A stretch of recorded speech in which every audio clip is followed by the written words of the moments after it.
హరే కృష్ణ దండప్నామాలు అందరి భక్తులకి స్వాగతం. ఈరోజు మన ఉపదేశామృతం మొదటి క్లాస్లోకి. ఉపదేశామృతం అనే పుస్తకం రచించింది శ్రీల రూప గోస్వామి వారు. అది మనకి శ్రీల ప్రభుపాద వారు అనువదించారు. మనము దీన్ని ఈరోజు మొదలు పెడతామన్నమాట. చాలా ముఖ్యమైన పుస్తకం. దీన్ని మొదలుపెట్టే కన్నా ముందు మనము మంగళాచరణ చేసుకుందామంట. ఓం అజ్ఞానతిమిరాంధస్య జ్ఞానాంజనశలాకయా చక్షోరున్మిలితం యేన తస్మై శ్రీగురవే నమః. శ్రీచైతన్యమనోభీష్టం స్థాపితం యేన భూతలే స్వయం రూపః కదా మह्यं దదాతి స్వపదాంతికం. వందేహం శ్రీగురూన్ శ్రీయుతాపదకమలం శ్రీగురూన్ వైష్ణవాంశ శ్రీరూపం సాగ్రజాతం సహగణా రఘునాథాన్వితాం తం సజీవం సాద్వైతం సావధూతం పరిజనసహితం కృష్ణచైతన్యదేవం శ్రీరాధా కృష్ణపాదాన్ సహగణలలితా శ్రీవిశాఖాన్వితాంశ. నమో ఓం విష్ణుపాదాయ కృష్ణప్రేష్ఠాయ భూతలే శ్రీమతే భక్తివేదాంత స్వామినితి నామినే. నమస్తే సారస్వతే దేవే గౌరవాణి ప్రచారిణే నిర్విశేషః శూన్యవాది పాశ్చాత్యదేశతారిణే. నమో మహావదన్యాయ కృష్ణప్రేమప్రదాయతే కృష్ణాయ కృష్ణచైతన్యనామినే గౌరత్విషే నమః. హే కృష్ణ కరుణా సింధో దీనబంధో జగత్పతే గోపేశ గోపికా కాంత రాధాకాంత నమోస్తుతే.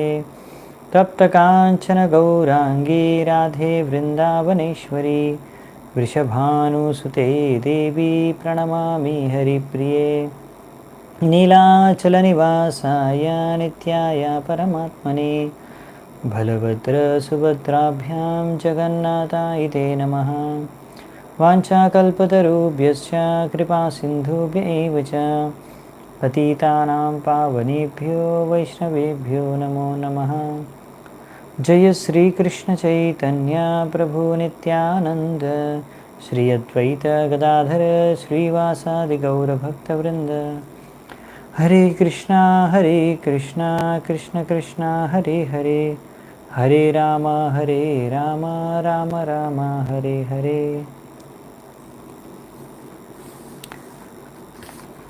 హరే కృష్ణ.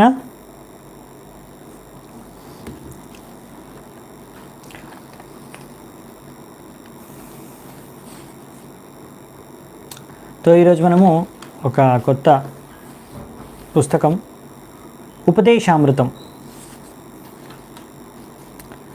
దీని గురించి కొద్దిగా చూసుకొని ప్రీఫేస్ అది చూసుకొని మనము తర్వాత ఈరోజు మొదటి శ్లోకాన్ని చర్చించుకుందామంట. మనం ఎందుకు కంప్లీట్గా లైట్ లేదు.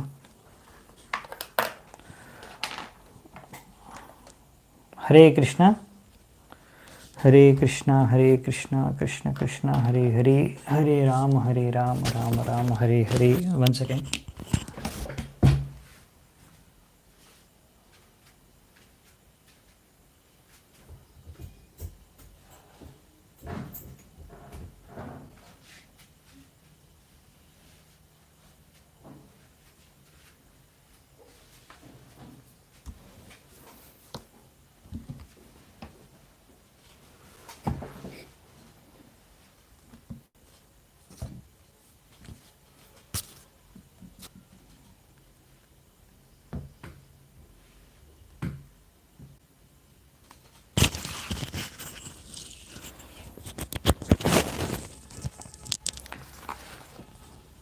హరే కృష్ణ.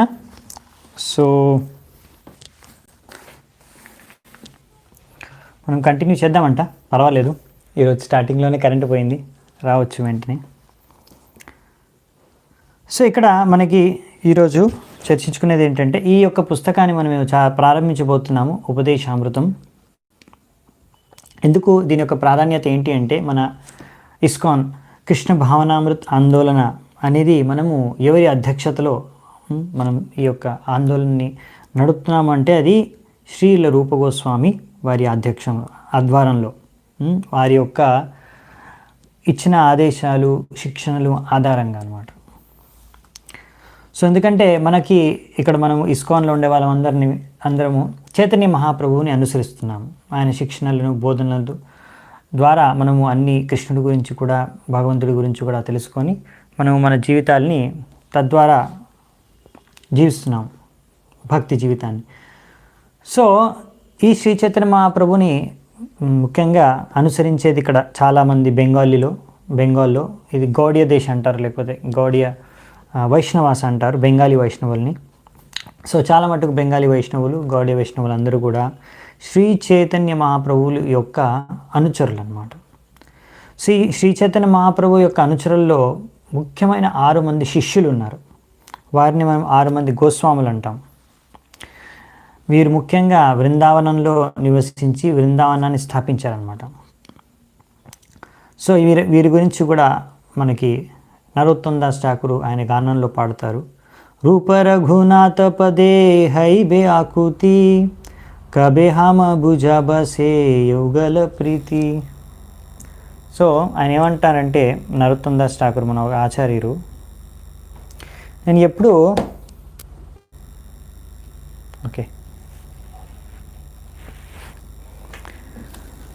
హరే కృష్ణ జనరేటర్ ఆన్ చేశారు. సో ఎప్పుడైతే నేను మన గోస్వాములు రచించిన ఈ యొక్క పుస్తకాలను ఎప్పుడైతే నేను అర్థం చేసుకోగలను, అప్పుడే నేను రాధాకృష్ణుల యొక్క లీలలను సరిగ్గా అర్థం చేసుకునే నాకు ఆ భాగ్యం దక్కుతుంది, దివ్య లీలలను అర్థం చేసుకోవడం అనేది సంభవం అవుతుంది అని చెప్తున్నారనమాట. ఎందుకంటే శ్రీ చైతన్య మహాప్రభులు అవతరించారు ఈ యొక్క జగత్తులో, ముఖ్యంగా మొత్తం మానవజాతి కళ్యాణం కోసం అనేసి ఆయన ఈ భగవంతుడి కృష్ణుడి గురించి ఎలా భక్తి చేసుకోవాలనే విధానాన్ని స్వయంగా నేర్పించారు. అలాగే కృష్ణుడి లీలల్లో అన్నిటికన్నా అత్యున్నతమైన లీలలు భక్తిలో రాసలీల గోపికలతో చేసింది. అది చైతన్య మహాప్రభు అందుకనే ఆ యొక్క లీలలను ఆస్వాదించడానికి సరైన రాధారాణి యొక్క భావంతో కృష్ణుడి చైతన్య మహాప్రభు రూపంలో జన్మించారు, అంటే అవతరించారు. సో ఈ విధంగా ఎవరైతే చైతన్య మహాప్రభు యొక్క ఈ అనుచరుల్లో చైతన్య మహాప్రభు మనం అనుసరిస్తున్నాం కనుక మనమందరం కూడా ఈ యొక్క 6 గోస్వాములని మనము అనుసరించాలి. ఎందుకంటే వాళ్ళు చైతన్య మహాప్రభు యొక్క ముఖ్య శిష్యులు, అనుయాయులు. ఎవరు అంటే వాళ్ళందరూ శ్రీల రూప గోస్వామి, సనాతన గోస్వామి, భట్ట రఘునాథ, శ్రీల భట్ట రఘునాథ్, శ్రీల జీవ గోస్వామి, శ్రీల గోపాల్ భట్ట గోస్వామి, శ్రీల దాస్ రఘునాథ గోస్వామి. సో ఈ విధంగా 6 షడ్గోస్వాములు అంటారు. 6 మంది గోస్వాములు ఉన్నారన్నమాట. అందులో శ్రీల రూప గోస్వామి అందరికన్నా లీడర్గా గుర్తించబడ్డారనమాట ఆయన 6 మందిలో కూడా. సో అందుకనే మన అన్ని కార్యాలు మనం ఎలా చేయాలి, భక్తిలో మనం భక్తి జీవితాన్ని జీవించాలి అనే విషయాన్ని గురించి ఆయన కొన్ని పుస్తకాలు మనకు శిక్షణలు రచించారనమాట. చైతన్య మహాప్రభుల యొక్క ఆదేశానుసారంగా ఆయనకు చైతన్య మహాప్రభులు స్వయంగా అన్ని శిక్షణలు బోధనలు స్వయంగా నేర్పించారు. సో శ్రీ చైతన్య మహాప్రభు మనందరి కోసం శిక్షాష్టకం అని 8 అష్టకం, శిక్షాష్టకం అని 8 శ్లోకాల్లో మనకి అన్ని శిక్షణలు బోధించారు. సో అలాగే ఆయన ఇంకెన్నో శిక్షణలు మనకు తెలియజేయడానికి ఆయన తన శిష్యులైన శ్రీల రూప గోస్వామి, శ్రీల సనాతన గోస్వామి, ఇంకా మిగతా గోస్వాములకు కూడా చెప్పారనమాట. సో అందుకనే శ్రీ రూప గోస్వామి వారు ఆయన ఎన్నో పుస్తకాలు రచించారు. అందులో ముఖ్యమైనవి మనము ఎక్కువగా ఇక్కడ మనకి ప్రభుపాల్ ద్వారా అనువదించింది చదువుకోవడానికి, మనకు భక్తి జీవితంలో భక్తి అంటే ఏంటి అర్థం చేసుకోవడానికి. ఒకటి వచ్చేసి ఉపదేశామృతం, ఇంకోటి భక్తిరసామృత సింధు. సో ముందు మనం ఉపదేశామృతం చదువుకుందామంట. దీన్ని నేర్చుకున్న తర్వాత అర్థం చేసుకోవడానికి ప్రయత్నించిన తర్వాత మనం దీని తర్వాత భక్తిరసామృత సింధు కూడా చదువుకుందామంట. సో మరి ఈ విధంగా మనకి రూపగోస్వామి వారి ఉపదేశామృతాన్ని ఇచ్చారు. తద్వారా మనము ఎలా ఒక శుద్ధ వైష్ణవులుగా మారగలము అనే విషయాలు మనకు ఇందులో సూచించారనమాట. దానికి సరైన సూత్రాలు ఈ యొక్క పుస్తకంలో ఇచ్చారు. చూడ్డానికి చాలా చిన్న పుస్తకం, ఎంతో చిన్న పుస్తకం ఉంది అవునా, ఉపదేశామృతం. ఇందులో మొత్తం ఆయన ఇచ్చింది 11 శ్లోకాలను ఇచ్చారు, ఉపదేశాలని. సో ఇందులో ముఖ్యంగా ఏ ఆధ్యాత్మిక పద్ధతిలో అయినా సరే ముఖ్యమైనది మొట్టమొదటి ఏమిటి అంటే మన మనస్సుని, ఇంద్రియాలని నిగ్రహించుకోవడం. ఎప్పుడైతే మనం నిగ్రహించుకోగలుగుతామో మనస్సుని, ఇంద్రియాలని, అప్పుడే మనము ఆధ్యాత్మిక జీవితంలో ప్రగతి అనేది చేయొచ్చు అనమాట. లేకపోతే మనం ఏ ప్రగతి సాధించలేము. ఎందుకంటే ఇక్కడ భౌతిక ప్రపంచంలో ప్రతి ఒక్కరూ ఈ యొక్క రజోగుణ, తమోగుణ ప్రభావంలో ఉండి వారు ఈ యొక్క భౌతిక ఆసక్తులు, భౌతిక బంధనాల్లో కూరుకుపోయి ఉన్నారు. సో అందుకే ఒక వ్యక్తి అనేది శుద్ధ సత్వగుణంలోకి వచ్చి అక్కడి నుంచి శుద్ధ సత్వంలో స్థాపించబడాలి. అది ఎలా మనము జరుగుతుంది అంటే రూపగోస్వామి యొక్క ఆదేశాలను మనము పాటిస్తే అది సంభవం అన్నమాట. సో అందుకని ప్రభుపాద వారు ఇక్కడ ఒక ముఖ్యమైన స్టేట్మెంట్ ఇస్తారు, చాలా ఇంపార్టెంట్ పాయింట్ చెప్తారు ఇక్కడ. ఏంటంటే ప్రీఫేస్లోనే మనము కృష్ణ భావనామృతంలో ఎలా అంటే భక్తి జీవితంలో ఎలా ఉన్నతి సాధించగలము అంటే దేని మీద ఆధారపడి ఉంటుంది అంటే అది మన యొక్క చేతన, యాటిట్యూడ్, ఏ రకమైన భావన చేతనతో మనము ఈ యొక్క మార్గాన్ని అనుసరిస్తున్నాము అనే దాని మీద. Advancement in Krishna consciousness depends on the attitude of the follower, అలా చెప్తున్నారనమాట ఇక్కడ మనకి. సో మనం ఎలా, ఎటువంటి చేతనతో, ఎటువంటి భావనతో, ఎటువంటి ఉద్దేశంతో మనము ఈ కృష్ణ భావనామృత ఆందోళనంలో ఈ యొక్క భక్తి మార్గంలో మనం అనుసరించి ముందుకెళ్ళాలని ప్రయత్నిస్తున్నాము, అది మన యొక్క ఉద్దేశం, భావన, చేతన మీద ఆధారపడి ఎక్కువగా ఉంటుందని చెప్పారు.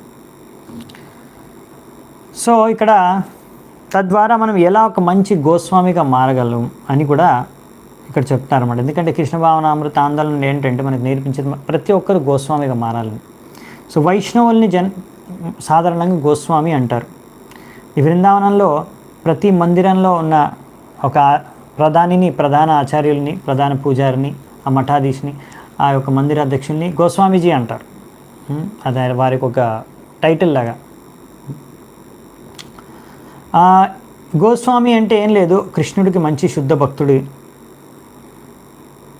ఎలా అవ్వగలరు అంటే అసలు ఏంటంటే గో అంటే ఇంద్రియాలు, స్వామి అంటే ఆయన స్వామి, ఇంద్రియాలని నియంత్రించుకోగలిగిన వాడు. ఎవరైతే తన మనస్సు, ఇంద్రియాలని నియంత్రించుకోగలిగారో వారిని గోస్వామి అంటారు. సో అదనమాట. సో మనస్సుని, ఇంద్రియాలని నియంత్రించుకోలేకపోతే గోస్వామి ఎవరు వాళ్ళు.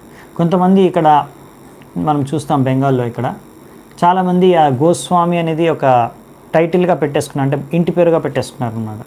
అంటే నేను ఈ పరివారంలో, ఈ యొక్క వంశంలో పుట్టాను కనుక నేను గోస్వామిని అనేసి వెనకాల గోస్వామి అనే టైటిల్లో కూడా వచ్చేస్తుంది. కానీ గోస్వామి అలా కాదు. అసలైన గోస్వామి అంటే ఎవరైతే మనస్సు, ఇంద్రియాలని నిగ్రహించగలిగారు. అది అలా శుద్ధ భక్తులకే సంభవం, భగవంతుడి యొక్క శుద్ధ భక్తులకి. సో మనం కూడా అలా గోస్వాములు అవ్వాలి, శుద్ధ భక్తులు అవ్వాలనే ఉద్దేశమే, ఆ ఉద్దేశంతోనే ఎలా అవ్వగలము అనే మార్గదర్శనం మనకి ఇవ్వడానికి ఉపదేశామృతాన్ని శ్రీల రూప గోస్వామి వారు రచించారు.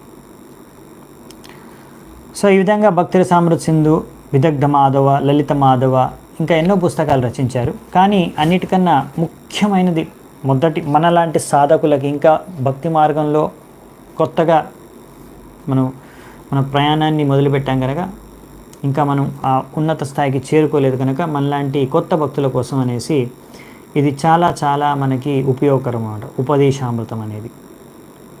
సో ఇందులో వచ్చిన శిక్షణలు గనక మనము ఎంతో నిష్ఠతో, ఎంతో శ్రద్ధతో గనక అనుసరిస్తే మనం తప్పకుండా మన భక్తి జీవితంలో ఉన్నతి సాధించి సాఫల్యం పొందగలము అనేసి ఇక్కడ మనకు ప్రభుపాద ద్వారా రాస్తున్నారన్నమాట. సో తద్వారా ఇప్పుడు మనం మొదటి శ్లోకాన్ని ఈరోజు చర్చించుకుందామంట. చాలా ఇంపార్టెంట్ శ్లోకం.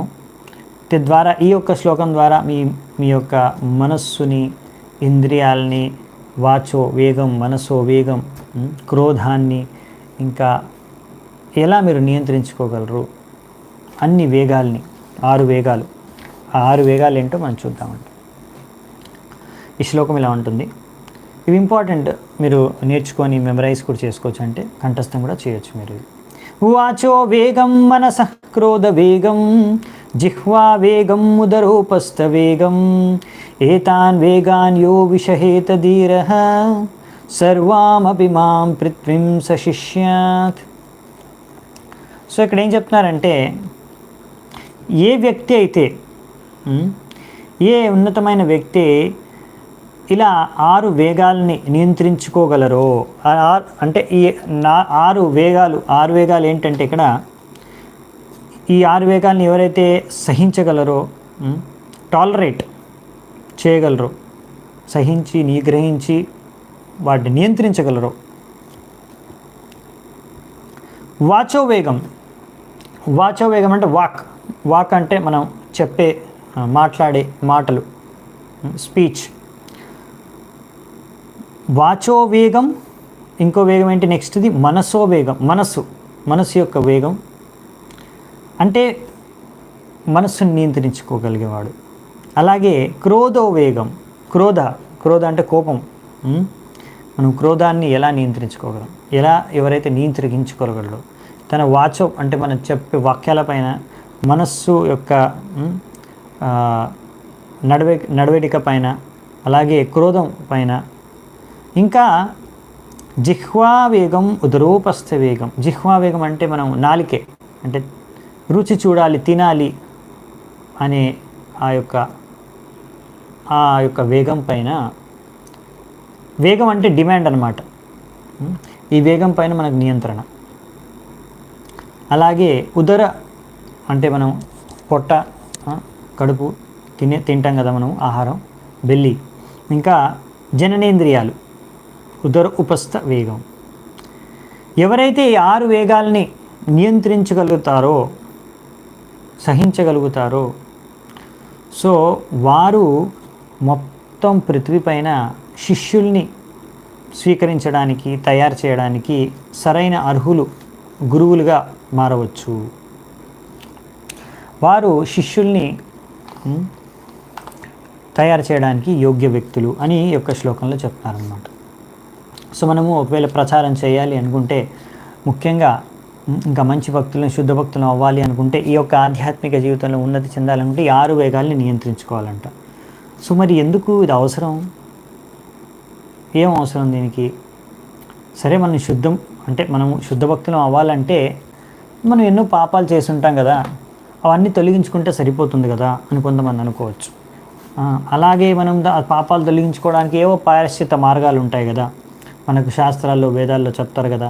ఈ వ్రతం, ఈ పూజ, ఈ పునస్కారం చేస్తే సరిపోతుంది, ఈ యజ్ఞం, ఈ ఉపవాసం, ఇలాంటివి ఏవో ఒకటి పెట్టుకుంటే తద్వారా మనము ఎక్కడో దాన ధర్మాలు అలాంటివి చేసుకొని మనము మన పాపాలని తొలగించేసుకుంటే అయిపోతుంది కదా.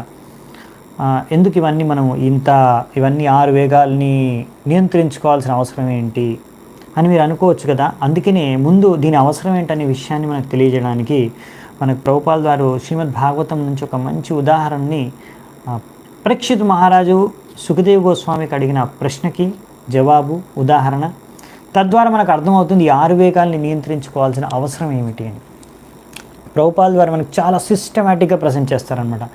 ఫస్ట్ మనకు చెప్తారు దీని ఒక అవసరం ఏంటని, దాని తర్వాత ఒక్కొక్క వేగం గురించి, అసలు అది ఏంటి, దాన్ని ఎలా నియంత్రించుకోవాలి, దాని తర్వాత ఈ 6 వేగాల గురించి చెప్పిన తర్వాత వాటిల్లోకి ఉన్న కనెక్షన్స్ ఏంటి, వాటిని తద్వారా నియంత్రించుకొని మనం ఎలా సాఫల్యం అవ్వాలి అనే విషయాల్ని ఈరోజు మనం చర్చించుకోబోతున్నాం అన్నమాట.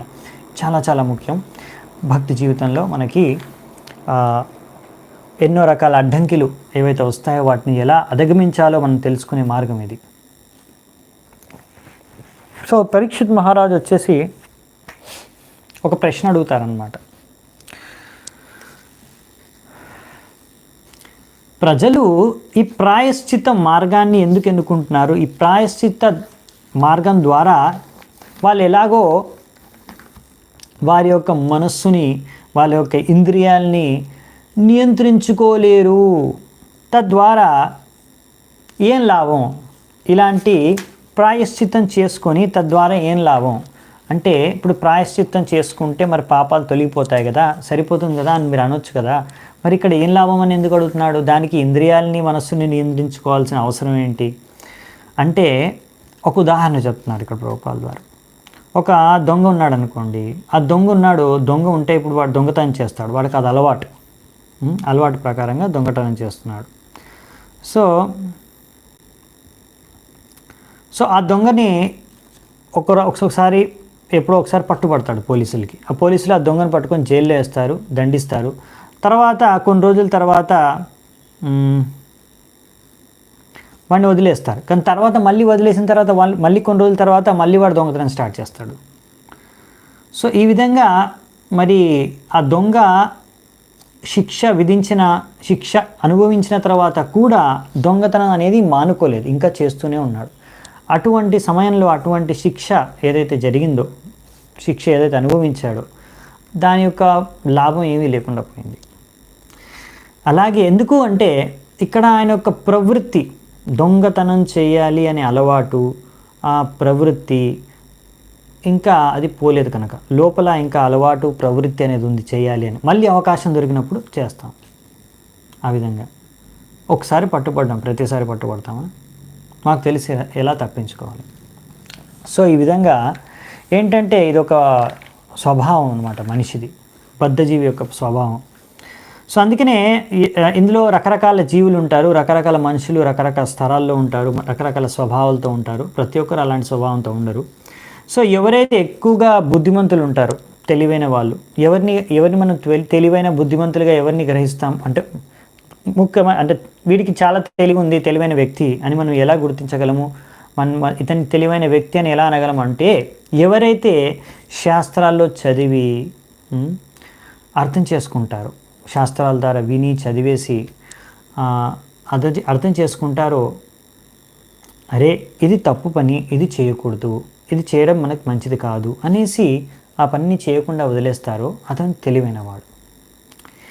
ఇంకా తక్కువ తెలివైన వాడు ఏంటంటే, అతను స్వయంగా అనుభవించిన తర్వాత అప్పుడు తెలుసుకుంటాడనమాట.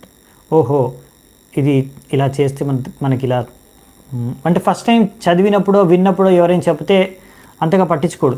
కానీ ఎప్పుడైతే అనుభవిస్తాడో అప్పుడు అర్థమవుతుంది, అరే నేను తప్పు చేశాను, నేను అప్పుడు వినలేదు ఎవరో చెప్పినప్పుడు, లేకపోతే శాస్త్రాల్లో చదివినప్పుడు, ఇప్పుడు మాత్రం నేను పాటించాలి, లేకపోతే మంచిది కాదు మనకని అర్థం చేసుకొని సరిగా చేసుకుంటాడు, కొంచెం తక్కువ తెలివైనవాడు. ఇంకా ఎవరైతే మూర్ఖుడో ఆ వ్యక్తి ఏంటంటే అనుభవించిన తర్వాత కూడా, శిక్షను అనుభవించిన తర్వాత కూడా, ప్రాయశ్చిత్తం తర్వాత కూడా మళ్ళీ అదే తప్పు పని చేస్తూ ఉంటాడనమాట. ఎంత ప్రాయశ్చిత్తం శిక్ష అనుభవించిన కానీ అతను దాని యొక్క ప్రవర్తన, దాని యొక్క ప్రవృత్తి మార్చుకోవడం అనమాట. దాని యొక్క స్వభావం అనేది మారదు, అర్థం చేసుకోవడం అనమాట ఇది తప్పు అని, ఇంకా అదే తప్పు అని మళ్ళీ చేస్తారన్నమాట. సో ఇతన్ని మూర్ఖులు అనమాట. అలాంటి మూర్ఖులు ఏంటంటే, అలాంటి మూర్ఖుల్ని, అలాంటి దొంగలు ఒకవేళ అటువంటి కేటగిరీ మూర్ఖుల్లో అయి ఉంటే వాడిని పట్టుకొని జైల్లో వేసి తన్నినా కొట్టినా శిక్షించిన తర్వాత కూడా మళ్ళీ వాడిని ఎప్పుడైతే అవకాశం దొరుకుతుందో మళ్ళీ దొంగతనం చేస్తారనమాట. సో ఇలాంటి వారికి మరి ప్రాయశ్చిత్తం అంటే ఇలాంటి స్వభావం ఉన్న వ్యక్తులకి మరి ప్రాయశ్చిత్తం చేసి ఏం లాభం అని ఇక్కడ పరీక్షిత్ మహారాజ్ అడుగుతున్నాను అనమాట.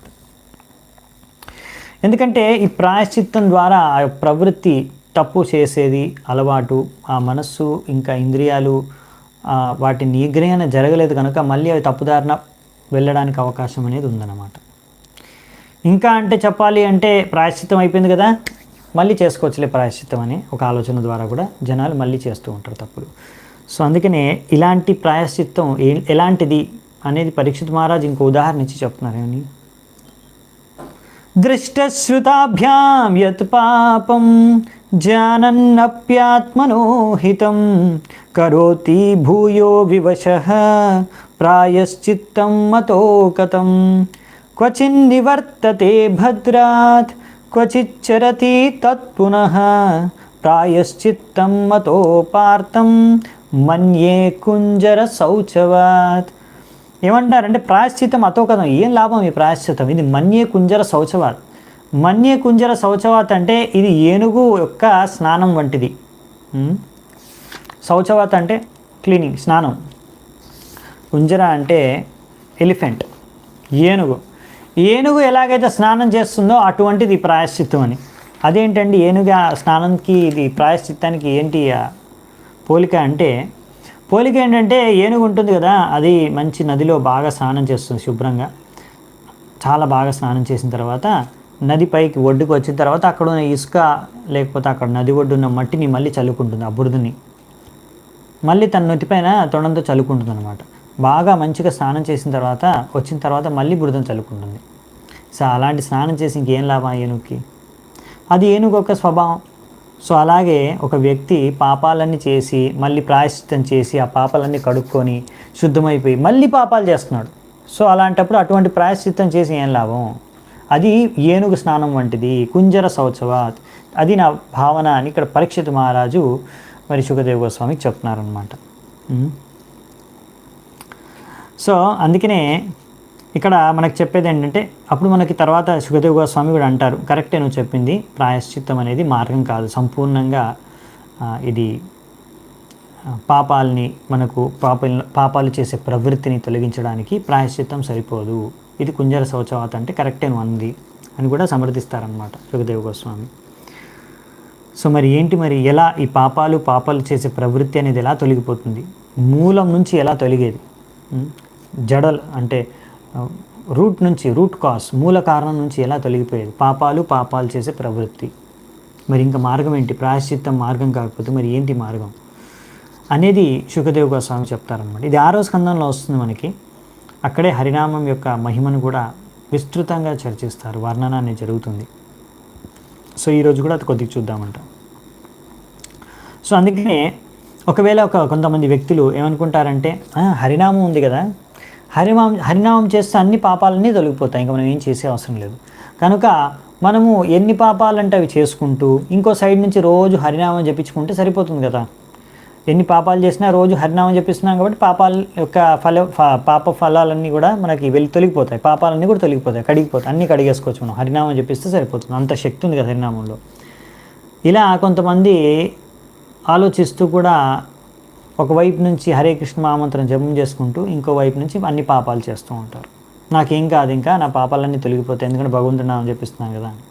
ఇది తప్పు అన్నమాట. ఇది తప్పుగా ఆలోచించడం, తప్పుగా పని చేయడం మన నామపరాధాల్లో ఇది ఒకటి, అవునా. నామ్నో బలాద్యస్య పాప బుద్ధి అన్నారు. ఇలా నేను హరినామం యొక్క బలంతో నేను ఎన్ని పాపాలైనా చేసుకొని తొలగించుకోవచ్చు అనుకోవడం మూర్ఖత్వం. ఎలాగైతే ఈ క్రైస్తవులు, క్రిస్టియన్స్ వాళ్ళు ఏం చేస్తారంటే చర్చ్కి వెళ్తారు, వారానికి ఒకసారి వెళ్ళేసి నేను ఈ వారంలో ఎన్ని తప్పులు చేశానో అక్కడ ఫాదర్కో జీసస్కో అక్కడ చెప్పుకుంటారనమాట. నన్ను అది దాన్ని కన్ఫెషన్ అంటారు. వారానికి ఒకసారి వెళ్ళేసి అలా కన్ఫెషన్ చేసుకుంటారు. ఒకరోజు వెళ్ళిన తర్వాత వాళ్ళు అనుకుంటారు ఇప్పుడు అన్ని పాపాలన్నీ తొలగిపోయి నన్ను క్షమించండి అది ఇది అనేసి. అయిపోయిన తర్వాత మళ్ళీ కన్ఫెషన్ అయిపోయిన తర్వాత అన్ని పాపాలు వెళ్ళిపోయేవాలి, మళ్ళీ నెక్స్ట్ డే నుంచి ఫ్రెష్గా పాపాలు స్టార్ట్ చేయడం అనమాట. ఎందుకు మళ్ళీ నెక్స్ట్ వారం వస్తుంది కదా చివరి రోజు, వెళ్ళేసి మళ్ళీ ఒకసారి చర్చ్కి వెళ్ళేసి మనం కన్ఫెషన్ చేసుకుంటే సరిపోతుంది. మనకి ఇష్టం వచ్చిన పాపాలు చేసుకోవచ్చు వారం అంతా, వారం చివరి ఒక రోజు ఉంటుంది, వెళ్ళేసి ఆ రోజు మన పాపాలని చెప్పుకొని క్షమించమని అడగడం, కన్ఫెస్ చేసుకోవడం. సో తద్వారా పాపాలు చేసే ప్రవృత్తి అనేది తగ్గిపోదు. కనుక ఇటువంటి ప్రాయశ్చిత్తం, ఇటువంటి కన్ఫెషన్, ఇటువంటి అటోన్మెంట్ ప్రయోజనం లేనివి అనే విషయం మనకు అర్థమవుతుంది అన్నమాట. సో మరి అసలైన ప్రాయశ్చిత్తం, అసలైన మూల నుంచి ఇలాంటి సమస్యను, ఈ పాపాలు చేసే ప్రవృత్తి ఎలా తొలగిపోయేది, అసలైన ప్రాయశ్చిత్తం ఎలా జరుగుతుంది అంటే ఇక్కడ మనకి ఏం చెప్తున్నారంటే, ఒక సరైన జ్ఞానాన్ని పొంది సరైన పద్ధతిని మన జీవితంలో అనుసరిస్తే, ఎప్పుడైతే మనము ఒక వ్యక్తి ఎప్పుడైతే సరైన విధిగా చర్యలు తీసుకొని ఎంతో పరిశుభ్రతను పాటించి సరైన జీవన విధానాన్ని పాటించి, అంటే సరైన ఆహారం, సరైన లైఫ్ స్టైల్ మెయింటైన్ చేసి ఇంకా పరిశుభ్రంగా ఉంటే ఎలాగైతే ఆయన రోగాల బారిన పడడో అలాగే. సో అంటే మనం కొన్ని జాగ్రత్తలు తీసుకుంటే అప్పుడు మనం రోగాల బారిన పడం. ఇప్పుడు ఎలాగైతే ఇప్పుడు కరోనా పాండమిక్ నడుస్తుంది, అవునా. సో కరోనా పాండమిక్లో ఇప్పుడు మనకి జాగ్రత్తలు తీసుకోవాలి. మీరు మాస్క్ వేసుకోవాలి, మాటికి అంటే వీలైనప్పుడల్లా చేతులు కడుక్కోవడం 20 సెకండ్ల వరకు సబ్బుతో కానీ లేకపోతే శానిటైజర్తో కానీ, అలా మరి రెగ్యులర్గా స్నానం చేయడం, మరి మీ బట్టలను కూడా రెగ్యులర్గా ఉతుక్కోవడం వేడి నీళ్ళలో, ఇలా చాలా ప్రికాషన్స్ ఉన్నాయి. అవునా? ఇవన్నీ ప్రికాషన్స్ మీరు తీసుకోవాలి, లేకపోతే మీరు కరోనా బారిన పడవచ్చు. సో ఇలా ఎన్నో ప్రికాషన్స్, సోషల్ డిస్టెన్సింగ్ మెయింటైన్ చేయడం, ఇలా ఎన్నో ప్రికాషన్స్ ఉన్నాయి. అవునా? మీరు ఈ రోగాన బారిన పడకుండా ఉండాలి అంటే. సో అలా అన్నమాట. ఇలా మీరు రోగాన బారిన పడకుండా, కరోనా బారిన పడకుండా ఉండడానికి మీరు ఏ రకాల జాగ్రత్తలు తీసుకుంటున్నారో దాన్ని, అది మీకు ఇష్టంగా ఉండకపోయినా, మీకు కష్టంగా ఉన్నా మీరు తీసుకుంటారు. ఎందుకంటే మీకు అర్థమవుతుంది, రోగం వచ్చిన తర్వాత బాధపడడం కన్నా ముందే కొద్దిగా మనం కష్టపడి కొన్ని జాగ్రత్తలు తీసుకుంటే, జాగ్రత్తగా ఉంటే అది మనకే మేలు చేస్తుందని. సో దీన్ని అంటే మనకు కష్టమైనా కానీ ఇష్టం లేని పనిని చేయడం అనమాట. మన మంచి కోసమే, మన బాగు కోసమే, భవిష్యత్తులో బాగా ఉండాలని, ఏ రోగం బారిన పడకుండా ఉండాలని. దాన్ని మనము మన శబ్దాల్లో, శాస్త్రాల్లో తపస్య అంటారు. అలా పాటించే వారిని తపస్వి అంటారు. సో తపస్య అంటే ఏం లేదు, మనం ఇలాంటి జీవన విధానాన్ని జీవిస్తామంటే ఇలాంటి పాపాలు చేయకుండా, అలాగే అలాగే ఈ యొక్క పాపాలు ప్రవృత్తిని కూడా మూలం నుంచి సమూలంగా నాశనం చేయడం అన్నమాట, తొలగించేయడం. ఇది ఎలా అవుతుంది అంటే రకరకాల మార్గాలు ఉన్నాయి శాస్త్రాల్లో. యోగ పద్ధతి, జ్ఞాన పద్ధతి, ఇంకా బ్రహ్మచర్య, ఇంద్రియాల్ని నిగ్రహించుకోవడం, ఇలా ఎన్నో రకరకాల తపస్సులు ఉన్నాయి. తపస్సుల గురించి ఇచ్చారు. కానీ అన్నిటికన్నా చాలా సులువైనది ఏంటి అంటే ఒక శుద్ధ భక్తుడి యొక్క సాంగత్యం. ఒక శుద్ధ భక్తుడి యొక్క సాంగత్యం ద్వారా మనము ఎంతో కష్టకరమైన తపస్సులు చేయవలసిన అవసరం లేదు. కానీ కొన్ని తపస్సులు అయితే చేయాల్సి వస్తుంది, కొన్ని నియమాలు అయితే పాటించవలసి వస్తుంది. సో మనము అలా ఒక శుద్ధ భక్తుడి యొక్క కృప ద్వారా మనము ఈ యొక్క భక్తి మార్గాన్ని తెలుసుకుంటే, ఈ భక్తి మార్గం ద్వారా మనము కొన్ని నియమాల్ని పాటించుకుంటూ, ముఖ్యంగా 4 నియమాలు ఉన్నాయి కదా మనకి భక్తి మార్గంలో. ఏంటివి అంటే అవైద్య స్త్రీ సంఘం, అలాగే మాంసాహారం, ఇంకా ఇవన్నీ వర్జితం. అంటే ఇవన్నీ మనం చేయకూడని పనులు. అవైద్య స్త్రీ సంఘం, మాంసాహారం తినకూడదు, ఇంకా మద్యపానీయం, సిగరెట్టు, గుట్కా ఇట్లాంటివన్నీ కూడా మనం సేవించకూడదు. అలాగే జూదం ఆడకూడదు. దాని తర్వాత ఇంకా మనము మన యొక్క గురువు యొక్క అధ్యక్షతలో, వారి యొక్క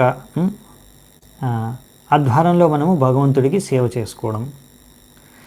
ఈ విధంగా మనము ఇంకా భగవంతుడి భక్తి కార్యాలు చేసుకోవడం. తద్వారా మనం ఏంటంటే ఎంతో సులువుగా ఈ యొక్క మార్గంలో మన పాపాలన్నింటినీ కూడా మనము తొలగించడమే కాకుండా, ప్రవృత్తిని కూడా తొలగించుకోవడమే కాకుండా, ఇంకా మనము ఎప్పుడు కూడా తప్పు మార్గంలో వెళ్ళే ప్రసక్తి ఉండదన్నమాట. సో అందుకనే మనము ఈ యొక్క మార్గంలో ఆధ్యాత్మిక మార్గం అనేది మినిమం అన్నమాట. ఈరోజు చర్చించుకునేది కామన్ స్టెప్. మీరు ఏ పద్ధతి, యోగా, జ్ఞాన, తపస్సు, ఏ రకమైన పద్ధతి అనుసరించాలనుకున్నా ముఖ్యమైనది బేసిక్ ఏంటంటే భక్తి యోగా కానీ, ఏ యోగా కానీ, మనస్సు మరియు ఇంద్రియాలని నిగ్రహించుకోవడం. సో అందుకనే ఈరోజు మనం చర్చించుకునే విషయాలు ఏంటంటే అందులో 6 వేగాల్ని మనము నియంత్రించుకోవాలి. ఈ భక్తి మార్గంలో బాగా మనం ముందుకెళ్ళాలి అంటే 6 వేగాల్లో మొదటిది వచ్చేసి వాచో వేగం. ఇప్పుడు వాచో వేగం అంటే మనము మాట్లాడే మనకు శక్తి ఉంది కదా, వాక్ శక్తి. అవునా? ఇప్పుడు మనము మాట్లాడాలి, ప్రతి ఒక్కరికి ఏదో ఒకటి మాట్లాడాలి అనే ఒక అలవాటు ఉంటుంది. అవునా? సో కానీ మనం ఎప్పుడైనా సరే ఏం మాట్లాడాలి, మరి ఏం మాట్లాడకూడదు. ఒక కప్పలాగా మాట్లాడకూడదంట. అంటే ఏంటి? కప్ప కూడా కూస్తూ ఉంటుందన్నమాట.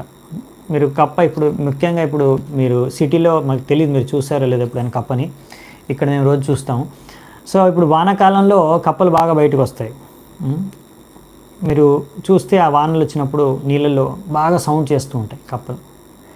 ఆ కప్పలు ఎంత సౌండ్ చేస్తాయంటే అదేంటంటే అరుస్తూ ఉంటాయి. వాటికి ఇంకా వాళ్ళ ఫ్రెండ్స్ పిలవడానికో, ఇంకొక కప్పను ఆకర్షించడానికో అది అరుస్తూ ఉంటుంది. కానీ ఆ అరవడం చూసి, ఆ అరవడం వినేసి, అరిసిన శబ్దానికి కప్పలాగా ఏదైతే కప్ప అరుస్తుందో, క్రోకింగ్ ఆఫ్ ఫ్రాగ్, టోడ్, తద్వారా ఏమవుతుందంటే పాము వస్తుంది, దానికి అర్థమైపోతుంది వచ్చి ఆ కప్ప అక్కడ అరుస్తుంది, ఇక్కడ ఉందన్నమాట. సో పాము వచ్చేసి మింగేస్తుంది అనమాట కప్పని. సో ఇప్పుడు ఏమైందంటే ఆ కప్ప దాని అరవడం ద్వారా అది దాని మృత్యువుకి దారితీస్తుంది అనమాట. అవునా? అలాగే మనము సరైన ఈ వాక్శక్తిని సరైన విధంగా ఉపయోగించకుండా మనము తప్పుగా ఉపయోగిస్తే అప్పుడు ఆ వాక్శక్తి ద్వారా మనం నరకానికి కూడా వెళ్ళొచ్చు, మృత్యువు కూడా దారితీయవచ్చు అన్నట్టు. సో ఎవరైతే బయట కర్మీలు ఉంటారో, అంటే ఎవరైతే భక్తులు కాదు అభక్తులు, ఇంకా మాయవాదులు కూడా, వీళ్ళందరూ వాదన మాట్లాడే మాటల్ని ఇక్కడ కప్ప ఎలాగైతే అరుస్తూ ఉంటుందో దాంతో పోల్చి చెప్పారనమాట. ఎందుకంటే ఇంకా కొంతమంది ఏమంటారంటే సో అంటే మనం మాట్లాడకూడదు అనమాట, అంటే మౌన వ్రతాన్ని పాటించాలి, అసలు ఏమి మాట్లాడకుండా ఉంటారు, దానివల్ల కూడా పెద్ద లాభం ఏం లేదు. ఎందుకంటే అలా ఎంతసేపు మౌన వ్రతాన్ని పాటిస్తారు, ఎంతసేపు మాట్లాడకుండా ఉండగలరు ఒక వ్యక్తి, కొంతమంది పాటిస్తూ ఉంటారు. సో మౌన వ్రతాన్ని పాటిస్తూ ఉంటారు. ఒక స్టోరీ వస్తుంది. ముగ్గురు ఇలాంటి కొంతమంది ముగ్గురు ఉన్నారు, యోగిలో తపస్విలో ఎవరు అనుకోండి. అలా ముగ్గురు తపస్విలు వాళ్ళు మౌన వ్రతాన్ని పాటిస్తున్నారంట. సో ముగ్గురు లైన్గా కూర్చున్నారనమాట, కూర్చొని మౌన వ్రతాన్ని పాటిస్తున్నారు, అస్సలు మాట్లాడకూడదు. సో అప్పుడు ఏమైందంటే ఒక గుర్రం పోయిందనమాట ముందు నుంచి గుర్రం పోతే మొదటి వ్యక్తి చూసేసి సడన్గా ఆ గుర్రం వెళ్ళగానే ఇది తెల్ల గుర్రం అన్నాడు. తెల్ల గుర్రం అంటే దానికి 6 నెలల తర్వాత ఇంకో మౌనవ్రతం పాటిస్తున్నాడు అనమాట. 6 నెలల తర్వాత అది కాదు, తెల్ల గుర్రం కాదు, నల్ల గుర్రం అని ఇంకొక ఆయన. దాని తర్వాత ఇంకొక సంవత్సరం తర్వాత ఇంకో వ్యక్తి అది తెల్లది నల్లది కాదు, అది నీలిరంగం గుర్రం. అంటే వాళ్ళు మౌనవ్రతమే పాటిస్తున్నారు. అంటే వీడు 6 నెలల నుంచి వాడు 1 సంవత్సరం నుంచి ఆలోచించేది ఏంటంటే వీరు ఆ గుర్రం ఏ రంగం అని. సో అంటే మన చింతన ఏంటనేది ఒక్కొక్కసారి కొంతమంది మౌనవ్రతం పాటిస్తారు. సో వారు కొన్ని సంస్థల్లో కూడా నేర్పిస్తారనమాట, మీరు మౌనవ్రతం పాటించండి, తద్వారా మీకు ఎంతో మీ మనస్సు అన్ని శాంతి ఉంటాయి, ఇంకెన్నో నియంత్రించుకోవచ్చు అవి ఇవన్నీ. సో వాళ్ళ పద్ధతిలో. కానీ వారు ఏంటంటే మౌనవ్రతం పాటిస్తున్నారు, మాట్లాడదని చెప్పారు, కానీ వాళ్ళ మనస్సు ఏమవుతుందంటే సరే ఎలాగో నోరు మూసుకొని ఉన్నారు, కానీ లోపల మాత్రం వాళ్ళ చింతన అనేది మాత్రం ఏ ఆధ్యాత్మిక విషయం పైన కాదు. సో మనం మౌనవ్రతం పాటిస్తూ కూడా ఎలా భౌతిక కార్యాలు చేసుకోవచ్చు. ఓకే, సో ఇప్పుడు మౌనవ్రతం పాటిస్తున్నారు కదా, సో ఎవరినైనా ఏమైనా అడగాలనుకోండి, స్లేట్ మీద రాసేసి ప్రతిదీ క్రికెట్ స్కోర్ ఎంత అయింది రాసి చూపించేస్తుంటారు. సో ఆ విధంగా అనమాట, వాళ్ళ ధ్యానం మాత్రం భగవంతుడు వైపు లేదు. అటువంటి మౌనవ్రతం ఏమీ లాభం లేదు, అది ఫలితం లేని మూర్ఖత్వం అని ఇక్కడ ప్రభుపాదుల వారు రాశారనమాట. అందుకనే మరి మనము ఈ యొక్క వాక్శక్తిని ఎక్కడ ఉపయోగించాలి అంటే కృష్ణుడి కథను చర్చించుకోవడానికి, కృష్ణుడి యొక్క ఆదేశాలని, కృష్ణుడి యొక్క భక్తుల యొక్క ఆదేశాలని, భక్తుల యొక్క చరిత్రను, ఇలా భగవంతుడికి సంబంధించిన విషయాల్ని, భగవంతుడి యొక్క లీలలను, గుణరూప లీల మహిమలను చర్చించుకోవడానికి మనము ఈ యొక్క వాక్శక్తిని ఉపయోగించుకోవాలి. తద్వారా మనం ఏంటంటే ఈ వాక్శక్తి ద్వారానే అంటే కృష్ణ కథ చేస్తూ మనము ఈ మృత్యువుని కూడా మనము అధిగమించవచ్చు. ఎందుకంటే ఎవరైనా కృష్ణ కథ కృష్ణుడి గురించి చింతించుకుంటూ, కృష్ణుడి గురించి మాట్లాడుతూ మృతి చెందిపోయినా పర్వాలేదు, అతను 100% కృష్ణ భావనలో ఉన్నాడు కనుక నెక్స్ట్ భగవద్ధామానికి వెళ్ళిపోతాడు. అవునా? అంటే మృత్యుని జయించినట్టే. అది మొదటిది. అంటే మీరు వాక్శక్తిని నియంత్రించుకోవాలి అంటే ఏం చేయాలి అంటే మన యొక్క వాక్శక్తిని, మాట్లాడే శక్తిని మనం కృష్ణుడి గురించి, కృష్ణుడి విషయాలు, కృష్ణుడికి సంబంధించినవి ఏవైనా సరే, సేవ అయినా సరే, కృష్ణుడికి సంబంధించి మనం ఏదైనా సేవ చేస్తున్నాము అంటే కొంతమంది ఒక్కొక్కసారి అనుకుంటారు వాక్శక్తి అన్నారు కదా, ఓన్లీ కృష్ణుడి గురించి మాట్లాడుతున్నారు కదా, మరి ప్రభుజీ మరి ఇక్కడ నుంచి ఇప్పుడు ఇంటి నుంచి టెంపుల్ వరకు వెళ్ళాలంటే మరి ఆటోలో ఎక్కి వెళ్ళాలి, మరి ఆటో వాడితో మాట్లాడాలి కదా, బేరం ఆడాలి కదా, మరి మాట్లాడాలా వద్దా? ఇలాంటి విషయాలు కొంతమంది అడుగుతూ ఉంటారు. సో అది మూర్ఖత్వం. ఏంటంటే మనం ఎక్కడికి వెళ్తున్నాం, కృష్ణుడి మందిరానికి వెళ్తున్నాం కదా, అలాగే ఎక్కడికి వెళ్ళాలన్నా బయటికి వెళ్ళాలి. ఇప్పుడు కృష్ణుడికో మీరు కూరగాయలు తీసుకొని రావాలి, వంట చేయాలి. సో మార్కెట్కి వెళ్తే కూరగాయలు వెళ్తే మరి మాట్లాడరు అక్కడ, ఎంత ఏమిటి అని భారం ఆడాల్సి వస్తుంది కదా, మరి మాట్లాడాలి వద్దా? మాట్లాడచ్చు. సో మనం చేసే ప్రతి కార్యం అంటే మనం అర్థం చేసుకోవాల్సింది ఏంటంటే ఇక ప్రిన్సిపల్, సూత్రం, దీని యొక్క అర్థం ఏంటి అంటే మనం కృష్ణుడి గురించి మనం ఆలోచిస్తూ మాట్లాడాలి. కృష్ణుడి సేవ గురించి మాట్లాడేది, కృష్ణుడి సేవ కూడా అది కూడా భక్తే, అదేం వేరే కాదు. భక్తి అంటే మనకు ప్రభుపాద ద్వారా డివోషనల్ సర్వీస్ అని దాన్ని ట్రాన్స్లేషన్ చేశారు ఇంగ్లీష్లో. సర్వీస్ అంటే సేవ. సో భక్తితో చేసే సేవ కూడా భక్తే, ఇంక వేరే ఏం కాదు. సో మనం భగవంతుడి కోసం ఏం చేసినా అంటే మనం అందుకనే మనం ఈ కార్యాలు చేసినా అది మనము భగవంతుడికి కనెక్ట్ చేసి భగవంతుడి కోసం చేస్తే అప్పుడు ఏమవుతుందంటే అన్ని భక్తిగా మారిపోతుంది. మనం చేసే అన్ని కర్మలు కూడా భక్తిగా మారిపోతాయి. అవునా? సో అప్పుడు ఏమవుతుందంటే మనం దాని గురించి ఏదైనా మాట్లాడతాం మనం, అంటే భగవంతుడి సేవ చేయడం కోసం కూడా మనం ఎన్నో భౌతిక ప్రపంచంలో భౌతిక విషయాలు లేకపోతే భౌతిక వస్తువులు భౌతిక మనుషులతో కూడా మనం వ్యవహరించాల్సి వస్తుంది, మాట్లాడాల్సి వస్తుంది బయట వాళ్ళతో కూడా. సో అటువంటిప్పుడు భగవంతుడి సేవ చేయడం కోసం చేస్తున్నాం కాబట్టి, ఆ ఉద్దేశంతో చేస్తున్నాం కాబట్టి అది పర్వాలేదన్నమాట. అలా కాకుండా భగవంతుడితో ఏమాత్రం సంబంధం లేని విషయాలు, ఇంకా ఇంద్రియ భోగానికి సంబంధించిన విషయాల గురించి ఎక్కువగా చర్చిస్తే అది మనకు ఏం జరుగుతుంది అంటే ఆ కప్ప ఎందుకు అంటే ఇప్పుడు మీరు అలాంటి విషయాల గురించి చర్చిస్తే ఎలా భోగించాలి అనే విషయాల గురించి, తద్వారా మీరు ఈ భౌతిక ప్రపంచంలోనే ఉండిపోతారు. అంటే ఈ జన్మ మృత్యు జరా వ్యాధిలోనే చిక్కుకుపోతారు, అంటే మళ్ళీ మృత్యు చెందాల్సిందే. అందుకనే అది కప్ప అరవడంతో పోల్చారనమాట. ఇది మొదటిది. అయితే రెండవది నేను ప్లాన్ చేసుకోలేదు ఎంతసేపు పడుతుంది అనేసి, మేబీ 1 అవర్ అవ్వచ్చు, క్లాస్ 1.5 అవర్ అవ్వచ్చు, కానీ నేను ఇలా ప్లాన్ చేసుకున్నాను. మనకి ఈరోజు ఇది చాలా ఇంపార్టెంట్ అనమాట. ఫస్ట్ వన్ చాలా చాలా ఇంపార్టెంట్ శ్లోకం. సో ఈరోజు అందుకే ఒకటే వర్స్ తీసుకుంటున్నాను నేను. మళ్ళీ నెక్స్ట్ క్లాస్లో కూడా సెకండ్ వర్స్ కూడా ఇంపార్టెంట్, అందుకే అది కూడా ఒకటే వర్స్ తీసుకుంటాను. మనకు ప్రభుపాద ద్వారా 15 పేజీలు తాత్పర్యం ఇచ్చారు కనుక ఇంపార్టెంట్ అని. సో దాని తర్వాత మనం ఇంకా మిగతా క్లాస్లో 2 వర్సెస్ తీసుకుందాం. లాస్ట్లో 3 వర్సెస్ కూడా ఒక క్లాస్లో తీసుకుంటాను. సో మొత్తం నేను క్యాల్కులేట్ చేశాను, ఒక 6 క్లాసెస్లో మనం కంప్లీట్ చేసుకోవచ్చు ఈ సంపూర్ణంగా ఈ యొక్క ఉపదేశామృతాన్ని. దాని తర్వాత మనం భక్తి రసామృత సింధు స్టార్ట్ చేద్దామంట. సో ఇది చాలా ఇంపార్టెంట్. ఇందులో అంటే ఏబిసిడి నుంచి, భక్తిలో ఏబిసిడి నుంచి తీసుకొని పిహెచ్డి వరకు ఈ 11 శ్లోకాల్లోనే చెప్పేశారు. అందుకే ఈరోజు మనం స్టార్ట్ చేస్తున్నాం అనమాట. సో నెక్స్ట్ వాచోవేగం అయిపోయింది, నెక్స్ట్ మనస్సోవేగం. మనస్సును ఎలా నియంత్రించుకోవాలి?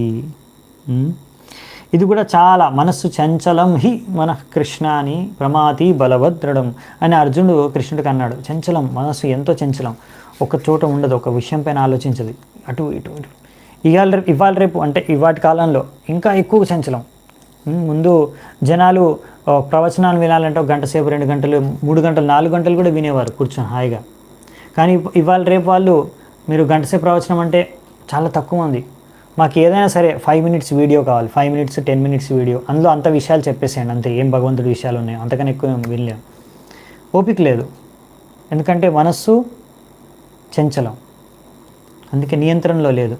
అందుకే మనస్సుని వాళ్ళు కేంద్రీకరించలేకపోతున్నారు, ఎక్కువ సమయం వరకు వినలేకపోతున్నారు లెక్చర్ కూడా. ఇదే కాదు ఏదైనా సరే.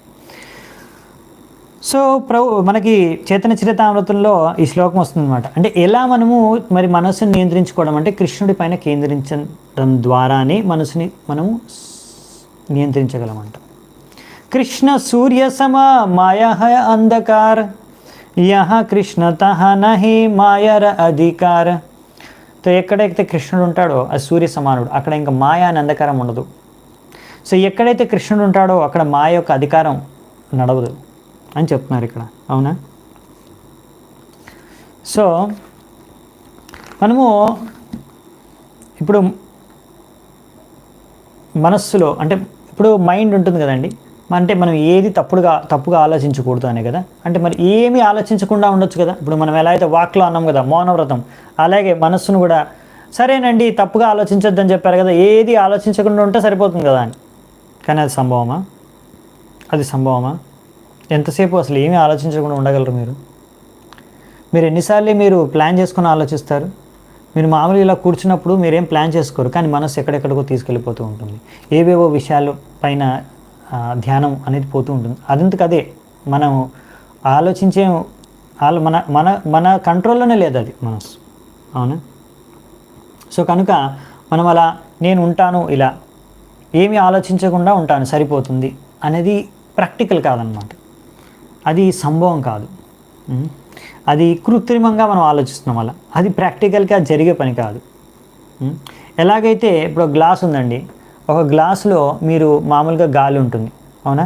ఇప్పుడు గాలిని గ్లాస్లోంచి బయటికి తీసేయాలి. మామూలుగా ఖాళీ గ్లాసులో ఎంటీ గ్లాస్ తీసుకుంటే ఖాళీ గ్లాసులో మామూలుగా ఉంటుంది, గాలి ఉంటుంది. కానీ ఇప్పుడు గాలిని తీసేయాలంటే 2 విధానాలు. ఒకటేంది, మీరు వ్యాక్యూమ్ క్లీనర్ ఉంటుంది, ఒకటి వ్యాక్యూమ్ పంప్ ఉంటుంది. ఆ వ్యాక్యూమ్ పంప్ ద్వారా ఆ మొత్తం ఎయిర్ ఉన్నది ఆ గాలిని తీసి బయటకు పంపించేస్తుంది అంట. ఒకటి మొత్తం వ్యాక్యూమ్ క్రియేట్ చేస్తుంది. వ్యాక్యూమ్ అంటే ఇంకా అక్కడ ఏం లేదు, గాలి కూడా లేదన్నమాట. కానీ అది ఎంతసేపు సంభవం? ఆ వ్యాక్యూమ్ పంప్ని క్లీనర్ని అక్కడి నుంచి తీసేశారనుకోండి, మళ్ళీ గాలి అనేది లోపల దూరిపోతుంది వెంటనే, అవునా? సో అది ఇంకా మీరు వాక్యూమ్ పంప్ పెట్టి దానికి పెట్టే ఉంచాలి మరి, అలా అన్నమాట ఇది. సో మరి ఇంకో విధానం ఏంటి అంటే, మీరు ఆ గ్లాస్లో నీళ్ళు పోసారనుకోండి, నీరు పోసినప్పుడు ఏమవుతుంది? నీళ్ళు పోసినప్పుడు గ్లాస్లో నీళ్ళు పోయగానే గ్లాస్లో నీళ్ళతో గ్లాస్ నిండిపోగానే ఆటోమేటిక్గా గాలి అనేది బయటకు వెళ్ళిపోతుంది. మళ్ళీ గాలి ప్రవేశించడానికి కూడా ఛాన్స్ లేదు నీళ్ళు ఉంటే గ్లాసులో ఫుల్గా, అలా అనమాట. అంటే మనము మన యొక్క మనస్సుని సరైన విషయాలపైన, అంటే భగవంతుడి విషయాలపైన, భగవంతుడికి ఎలా సేవ చేసుకోవాలి మనం ఆలోచన పెట్టామనుకోండి, మనస్సుకి సరిపోతుంది. మనస్సుని నియంత్రించుకోవడానికి ఎంతో సులువైన మార్గం. ఇప్పుడు ఇది మొత్తం ప్రపంచంలోనే చాలా ముఖ్యమైన విషయం. ప్రతి ఒక్కరు మైండ్ని ఎలా కంట్రోల్ చేసుకోవాలి, హౌ టు కంట్రోల్ మైండ్, మనస్సుని ఎలా నియంత్రించాలని పెద్ద పెద్ద సెమినార్లు, పెద్ద పెద్ద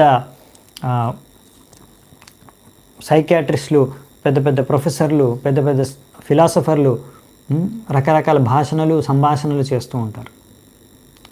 సో ఇక్కడ మనకు చాలా సింపుల్ ఫార్ములా ఇచ్చారు ప్రభుపాల్ వారు. ఏమంటారు చూడండి, ఇంగ్లీష్లో నేను చదువుతాను. If one always thinks of Krishna and how to serve Krishna best, once mind will naturally be controlled. సహజంగా మనస్సుని నియంత్రించుకునే పద్ధతి భగవంతుడి 2 చెప్పారు. ఒకటి భగవంతుడిని ధ్యానించుకోవడం, అంటే భగవంతుడి గుణ రూప లీల మహిమల గురించి ధ్యానించుకోవడం, చర్చించుకోవడం, వినడం, ఇలా మనస్సుని దానిపైన పెట్టడం. రెండవది భగవంతుడికి సేవ. నేను ఎలా బాగా భగవంతుడికి సేవ చేయగలను. ఈ 2 అండి. మీకు ఎప్పుడైనా మీరు చదువుతున్నారు, ఎంతసేపు చదువుతారు? 24 గంటలు చదవగలరా? చదివితే మంచిదే, 24 గంటలు చదువుకుంటూనే ఉండండి.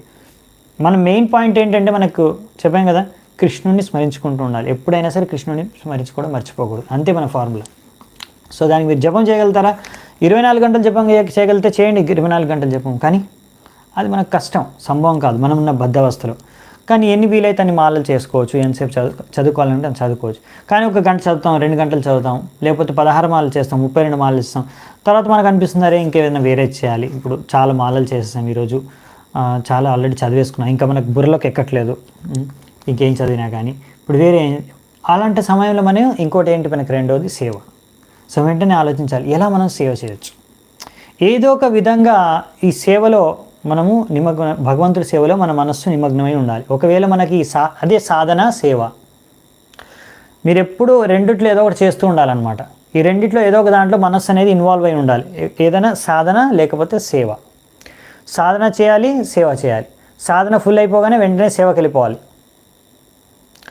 అలా అయితే మన మనస్సు ఏంటంటే ఎప్పుడు కంట్రోల్లో ఉంటుందంట. ఇక్కడ మనకి ప్రభుపాల్ గారు చెప్పారు, చాలా సహజంగా, చాలా సింపుల్ మెథడ్. మీరు సాధన చేయండి, ఎప్పుడైతే అనిపించింది అమ్మో చాలా అయిపోయింది సాధన, ఫుల్ సాచురేట్ అయిపోయాను, ఇంకా ఎక్కువ లోపల తీసుకోలేను నేను భక్తిని, చాలా ఎక్కువ అయిపోయింది భక్తి, సేవ చేయండి వెంటనే. ఏదో ఒక సేవ, చాలా సేవలు ఉన్నాయి, అవునా? సేవ చేసుకోవడానికి ఆపర్చునిటీస్ ఎన్నో ఉన్నాయి. మీకు ఎవరికైనా అర్థం కాకపోతే ఎలా సేవ చేసుకోవాలో నాకు ఫోన్ చేయొచ్చు, నేను చెప్తాను, ఓకేనా? చాలా సేవలు ఉన్నాయి మా దగ్గర టెంపుల్లో. మీ ఇంట్లో కూర్చొని కూడా ఎన్నో సేవలు చేయొచ్చు. సో మీరు ఆలోచించారనుకోండి, మీకే అర్థమవుతుంది ఎన్నో సేవలు ఆపర్చునిటీస్ ఉన్నాయనేసి. నేను మొన్న ఒక సేవ ఆపర్చునిటీ చెప్పాను, క్విజ్ తయారు చేయడం కోసం అనేసి. ఎవరైనా కావాలంటే మనకి క్వశ్చన్స్ తయారు చేయడానికి పాల్గొనొచ్చని పెట్టాను మెసేజ్. మేబీ మీ అందరు చాలామంది ఆల్రెడీ సేవల్లో వ్యస్తంగా ఉన్నట్టున్నారు. నాకు ఒక డివోటీ రిప్లై చేశారు అంతే, ఇంకెవరు రిప్లై చేయలేదు. మేబీ మీ అందరూ ఆల్రెడీ భగవంతుడి సేవలో నిమగ్నమై ఉన్నట్టున్నారు. సో ముఖ్యమైనది ఏంటంటే ఇదే, సాధన సేవలో మన మనస్సు నిమగ్నమై ఉంటే ఇంకా మనము ఎంతో సహజంగా, ఎంతో సునాయాసంగా మనస్సుని నియంత్రించుకోవచ్చు. ఎప్పుడైనా మీకు అనిపించింది అనుకోండి, నా మనస్సు నియంత్రణలో లేదు, ఏం చేయాలి, నాకు ఇప్పుడు ఏం చేయాలి రోజు, ఎలా కంట్రోల్ చేయాలి, మీరు చూసుకోండి. నేను రెండిట్లో ఏదో ఒకటి చేస్తున్నానా లేదా? సాధన చేయడానికి ఇప్పుడు నాకు ఫోకస్ కుదరట్లేదు, నాకు మనసు నేను ఇప్పుడు కేంద్రించలేకపోతున్నాను చదవడానికి. ఇప్పుడు చదవాలంటే కూడా కొంచెం ఫోకస్ కావాలి, కాన్సన్ట్రేట్ నేను చేయలేకపోతున్నాను. సరే, వేరే నవవిధ భక్తులు ఏదో ఒకటి చేయగలరా? లేకపోతే ఏదో ఒక సేవలో మీరు సేవను తీసుకోండి. అందుకే ఇప్పుడు రెస్పాన్సిబిలిటీ, ఒక బాధ్యతను తీసుకున్నారనుకోండి, ఈ సేవ నేను చేస్తాను అని ఒక బాధ్యతని మీరు వహించేస్తారనుకోండి, భగవంతుడి గురించి నేను ఈ సేవ చేస్తాను రెగ్యులర్గా అని. సో బాధ్యతాయుతంగా మీరు ఆ సేవను స్వీకరిస్తే ఏమవుతుందంటే మీకు అదొక యాంగ్జైటీ ఉంటుందండి. అమ్మో, ఈ సేవ చేయాలి, నేను ఈ సేవ కమిట్ అయ్యాను, మంత్లీ ఇంత సేవ చేస్తానని, లేకపోతే ఈ సేవ చేస్తాను, ఈ పర్టికులర్ సేవ చేస్తానని. సో తద్వారా ఏంటంటే దానికోసం మీరు సమయం, ఎనర్జీ, ఆలోచన పెట్టాల్సి వస్తుంది. ఓకేనా? సో తద్వారా ఏమవుతుందంటే మీ మనస్సు అనేది ఎప్పుడు భగవంతుడి చింతనలో, భగవంతుడి యొక్క సేవ చింతనలో నిమగ్నమై ఉండడం ద్వారా ఎంతో సునాయాసంగా మీరు దాన్ని నియంత్రించుకోవచ్చు. సో నెక్స్ట్ వచ్చేసి మూడవది ఏంటి? క్రోధం. క్రోధాన్ని ఎలా నియంత్రించుకోవచ్చు? ఇప్పుడు ప్రభుపాద వారు డైరెక్ట్గా చెప్పేస్తున్నారు, we cannot stop anger all together. అంటే మనము సంపూర్ణంగా ఈ క్రోధాన్ని సమూలంగా తొలగించలేము, ఇది సంభవం కాదు, చెప్పేశారు డైరెక్ట్గా. కానీ మనము ఈ క్రోధాన్ని నియంత్రించవచ్చు. ఎలా అంటే, మనం క్రోధం వ్యక్తం చేయాలనుకోండి, ఎలాంటి వ్యక్తులపైన వ్యక్తం చేయాలి అంటే, ఎవరైతే భగవంతుడిని లేకపోతే భగవంతుడి యొక్క భక్తుల్ని ఎవరైతే నిందిస్తున్నారో, హింసిస్తున్నారో, వారిని ఎప్పుడైతే అలా వేధిస్తున్నారో ఎవరైనా, వెంటనే మనము అప్పుడు క్రోధాన్ని అటువంటి వారిపైన వ్యక్తం చేయాలి. అదేంటి ప్రభుజీ, ఎలా అంటే, ఉదాహరణకి శ్రీ చైతన్య మహాప్రభువులే ఎప్పుడైతే జగాయి మదాయి ఇద్దరు తాగుబోతులు, తిరుగుబోతులు, మీరు ఎలాగైనా వారిని గూండాలు అని పెట్టుకోండి, ఎలాగైనా అనుకోండి.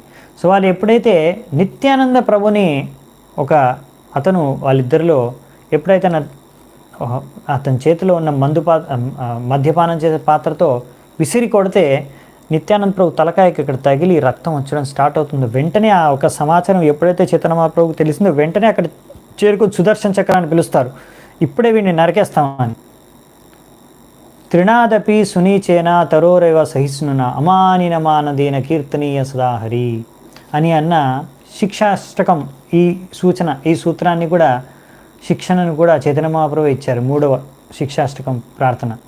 అటువంటి చైతన్య మహాప్రభు మరి ఇలా దండిస్తున్నాడేంటి? సహించాలి కదా మనము. ఎన్ని అపరాధాలు జరిగినా, ఎన్ని హింస జరిగినా, ఎవరు మనల్ని ఎంత వేధించినా, మనం ఏమన్నా సరే, ఎలా అవమానించినా సరే మనం మాత్రం సహిస్తూనే ఉండాలి కదా. మరి అదేంటి క్రోధం వ్యక్తం చేస్తున్నారు, క్రోధం వ్యక్తం చేయాలి అంటున్నారు? ఇది కొంచెం కన్ఫ్యూజింగ్గా ఉందా? ఇక్కడ చాలా సింపుల్గా ప్రభుపాద వారు చెప్పారంటే, మన కోసం ఇప్పుడు మన ఎవరైనా అవమానించారనుకోండి, వేరే భక్తులు కానీ ఎవరైనా కానీ మన ఏమైనా నిందించారనుకోండి, అప్పుడు మనం దాన్ని సహించాలి. మన ఏమన్నా అంటే మనం సహించాలి. కానీ వేరే భక్తుల్ని కానీ భగవంతుడిని కానీ నిందించిన, లేకపోతే వ్యతిరేకంగా ఏమైనా మాట్లాడినా, వ్యతిరేకంగా ఏమైనా కార్యాలు చేసినా మనం అప్పుడు కూర్చొని గమ్మున ఉండకూడదు.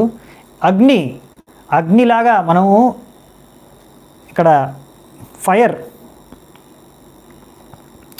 వెంటనే అగ్నిలాగా మనము వాళ్ళని అంటే వి షుడ్ యాక్ట్ అంటే మనం ఊరికే కూర్చోకూడదు. అప్పుడు మన క్రోధాన్ని వ్యక్తం చేయాలి.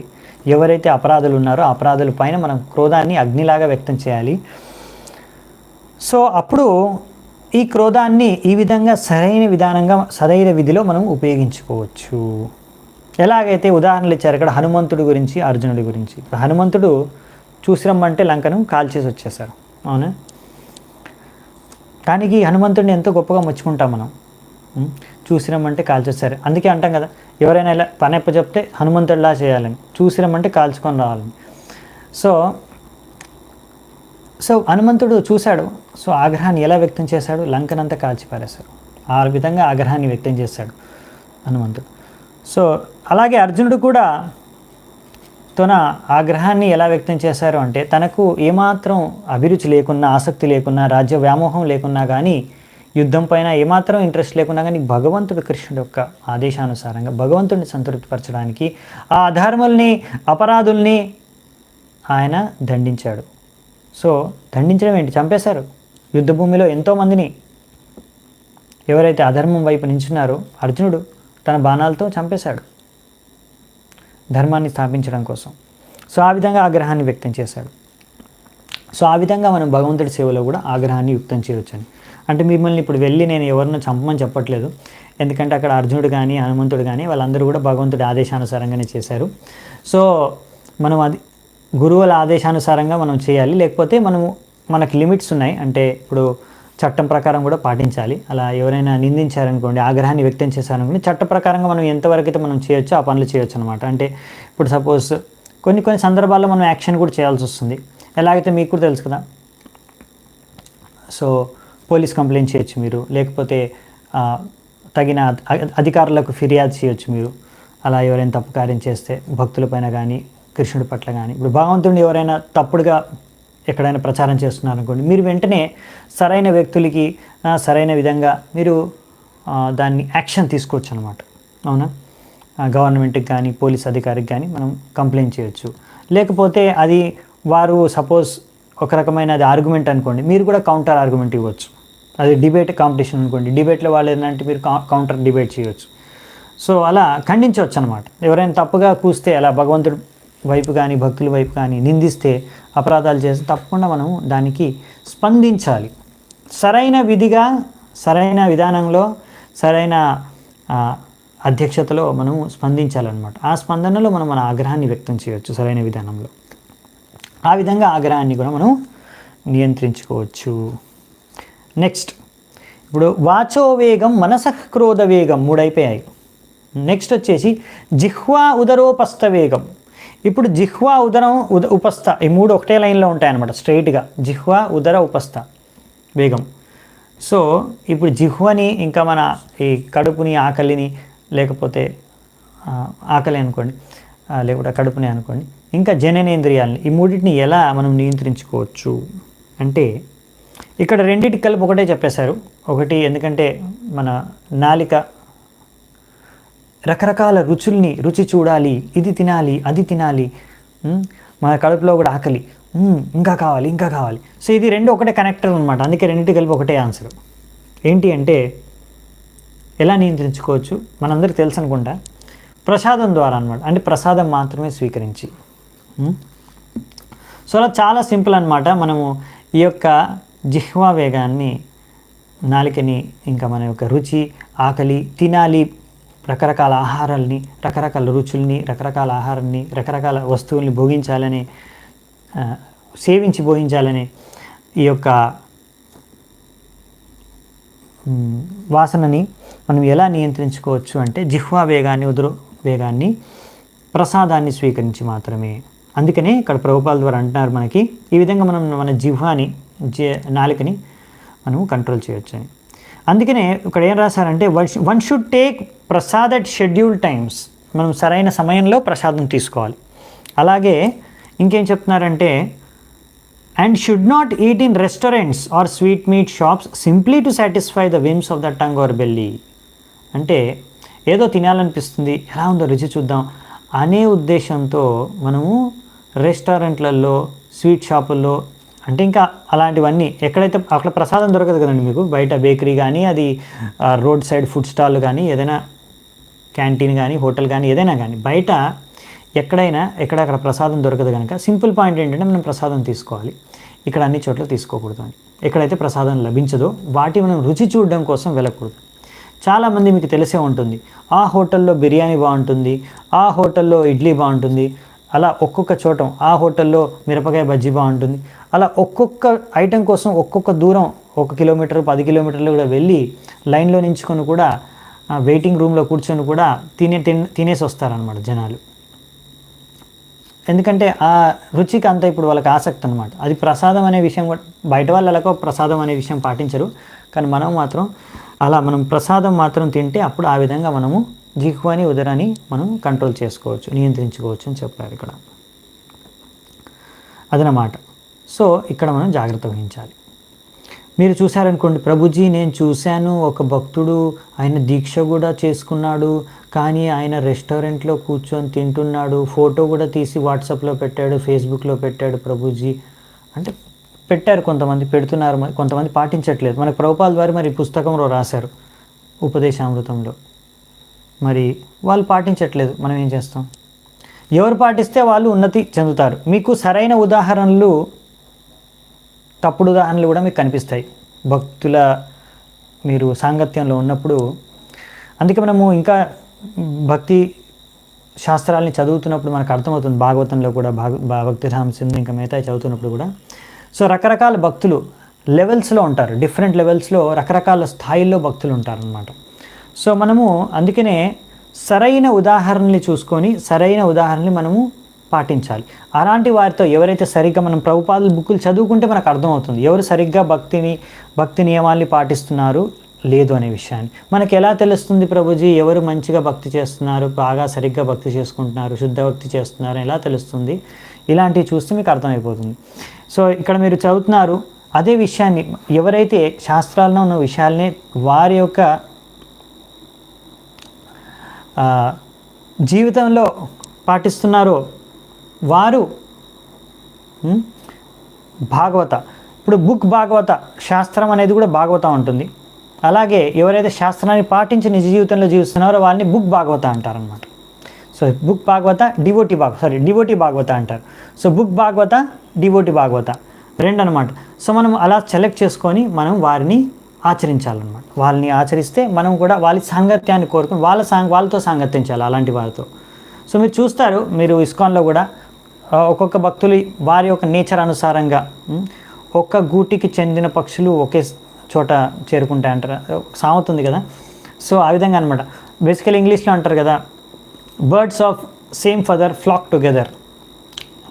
సో పక్షులు రకరకాల పక్షులు ఉంటాయి, ఏ రకం పక్షి ఆ రకం పక్షితోనే తిరుగుతుంది, వాసన చేస్తుంది అన్నట్టుగా అలా అన్నమాట. సో అందుకే మనం జాగ్రత్తగా ఉండాలన్నమాట ఈ విషయాల్లో. తద్వారా మనం ఈ జాగ్రత్తలు వహిస్తే మనము తప్పకుండా ఈ యొక్క జిహ్వా ఉదర వేగాన్ని కూడా నియంత్రించుకోవచ్చు. ఇంకా నెక్స్ట్ జననేంద్రియాలు, ఉపస్థ వేగం. జననేంద్రియాలని ఎలా నియంత్రించుకోవచ్చు అంటే, దాన్ని ఉపయోగించడానికి మీరు కావాలనుకుంటే ఒకటే మార్గం, దాన్ని ఉపయోగించుకోవాలి అనుకుంటే మీరు ఇది ఏమంటాం, వివాహం చేసుకొని తర్వాత మీరు కృష్ణ భావనామృత సంతానాన్ని పెంపొందించాలి.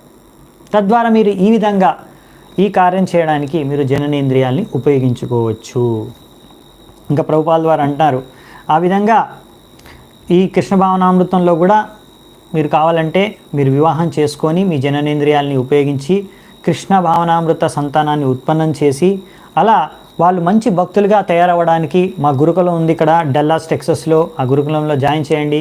మంచి శిక్షణ పొంది వాళ్ళు మంచి భక్తులుగా తయారయ్యి ఇంకా గొప్ప ప్రచారకులుగా గొప్ప సేవలు మొత్తం మానవ కళ్యాణానికి వాళ్ళు చేయగలరు.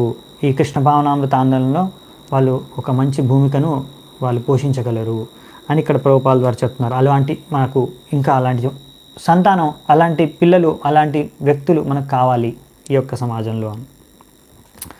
సో ఈ విధంగా ఇప్పుడు మనకు 6 వేగాలు అయిపోయావునా మొత్తం. ఇలా ఎవరైతే 6 వేగాల్ని నియంత్రించుకోగలుగుతారో వారు తప్పకుండా ఒక గురువుగా అవ్వడానికి యోగ్యులు, శిష్యుల్ని తయారు చేయడానికి, శిష్యుల్ని స్వీకరించడానికి యోగ్య వ్యక్తులు అని ఇక్కడ చెప్తున్నారనమాట. వాచో వేగం మనసః క్రోధ వేగం జిహ్వా వేగం ఉదరో పస్థ వేగం. సో నెక్స్ట్ ఇప్పుడు మనకి ఇంకా కొన్ని పాయింట్స్ మనకు ప్రభుపాల్ వారు చెప్తున్నారు, అవి యాడ్ చేస్తున్నారు, అవి కూడా చూద్దామంట. ఇప్పుడు మనం 6 అయితే చూసాము.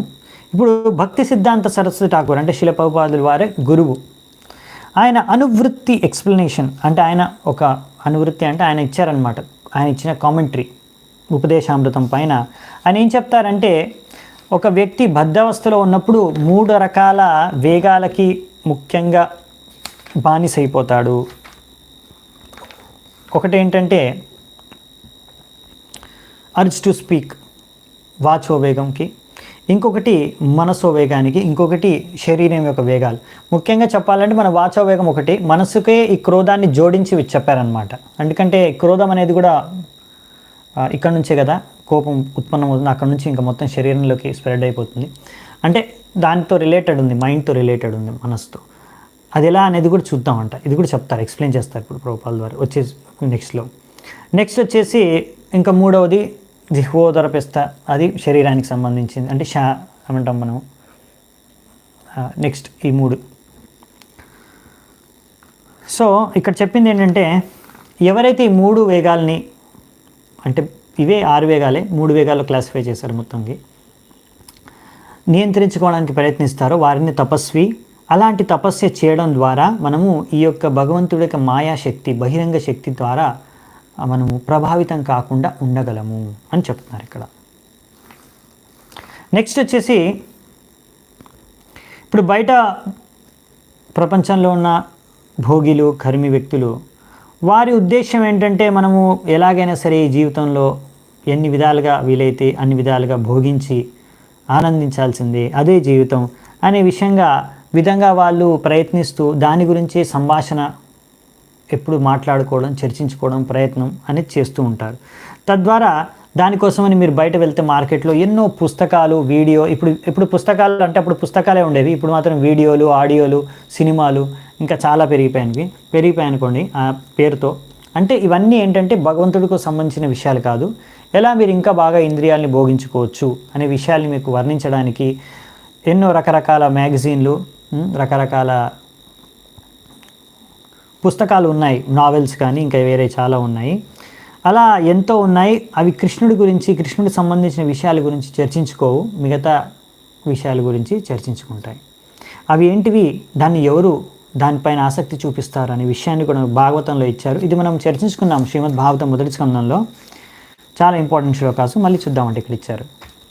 నయద్వచశ్చిత్రపదం హరేర్యశో జగత్ పవిత్రం ప్రగృణీత కర్హిచిత్ తద్వాయసం తీర్థముషంతి మానస నయత్ర హంస నిరమంత్యు శిక్షయ. ఇప్పుడు ఏవైతే పదాలు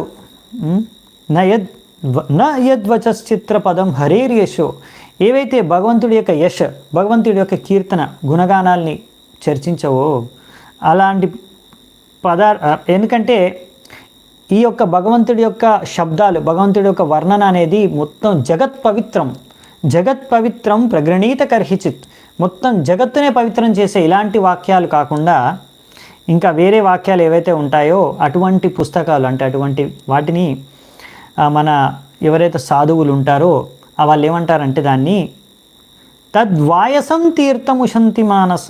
వాయసం తీర్థం అంటే అది కాకుల యొక్క తీర్థస్థలం. నయత్ర హంస నిరమంత్యు శిక్షయ. హంస అంటే సాధువులు వాటిపైన ఏమాత్రం రుచి, ఆసక్తి అనేది చూపించరు అని.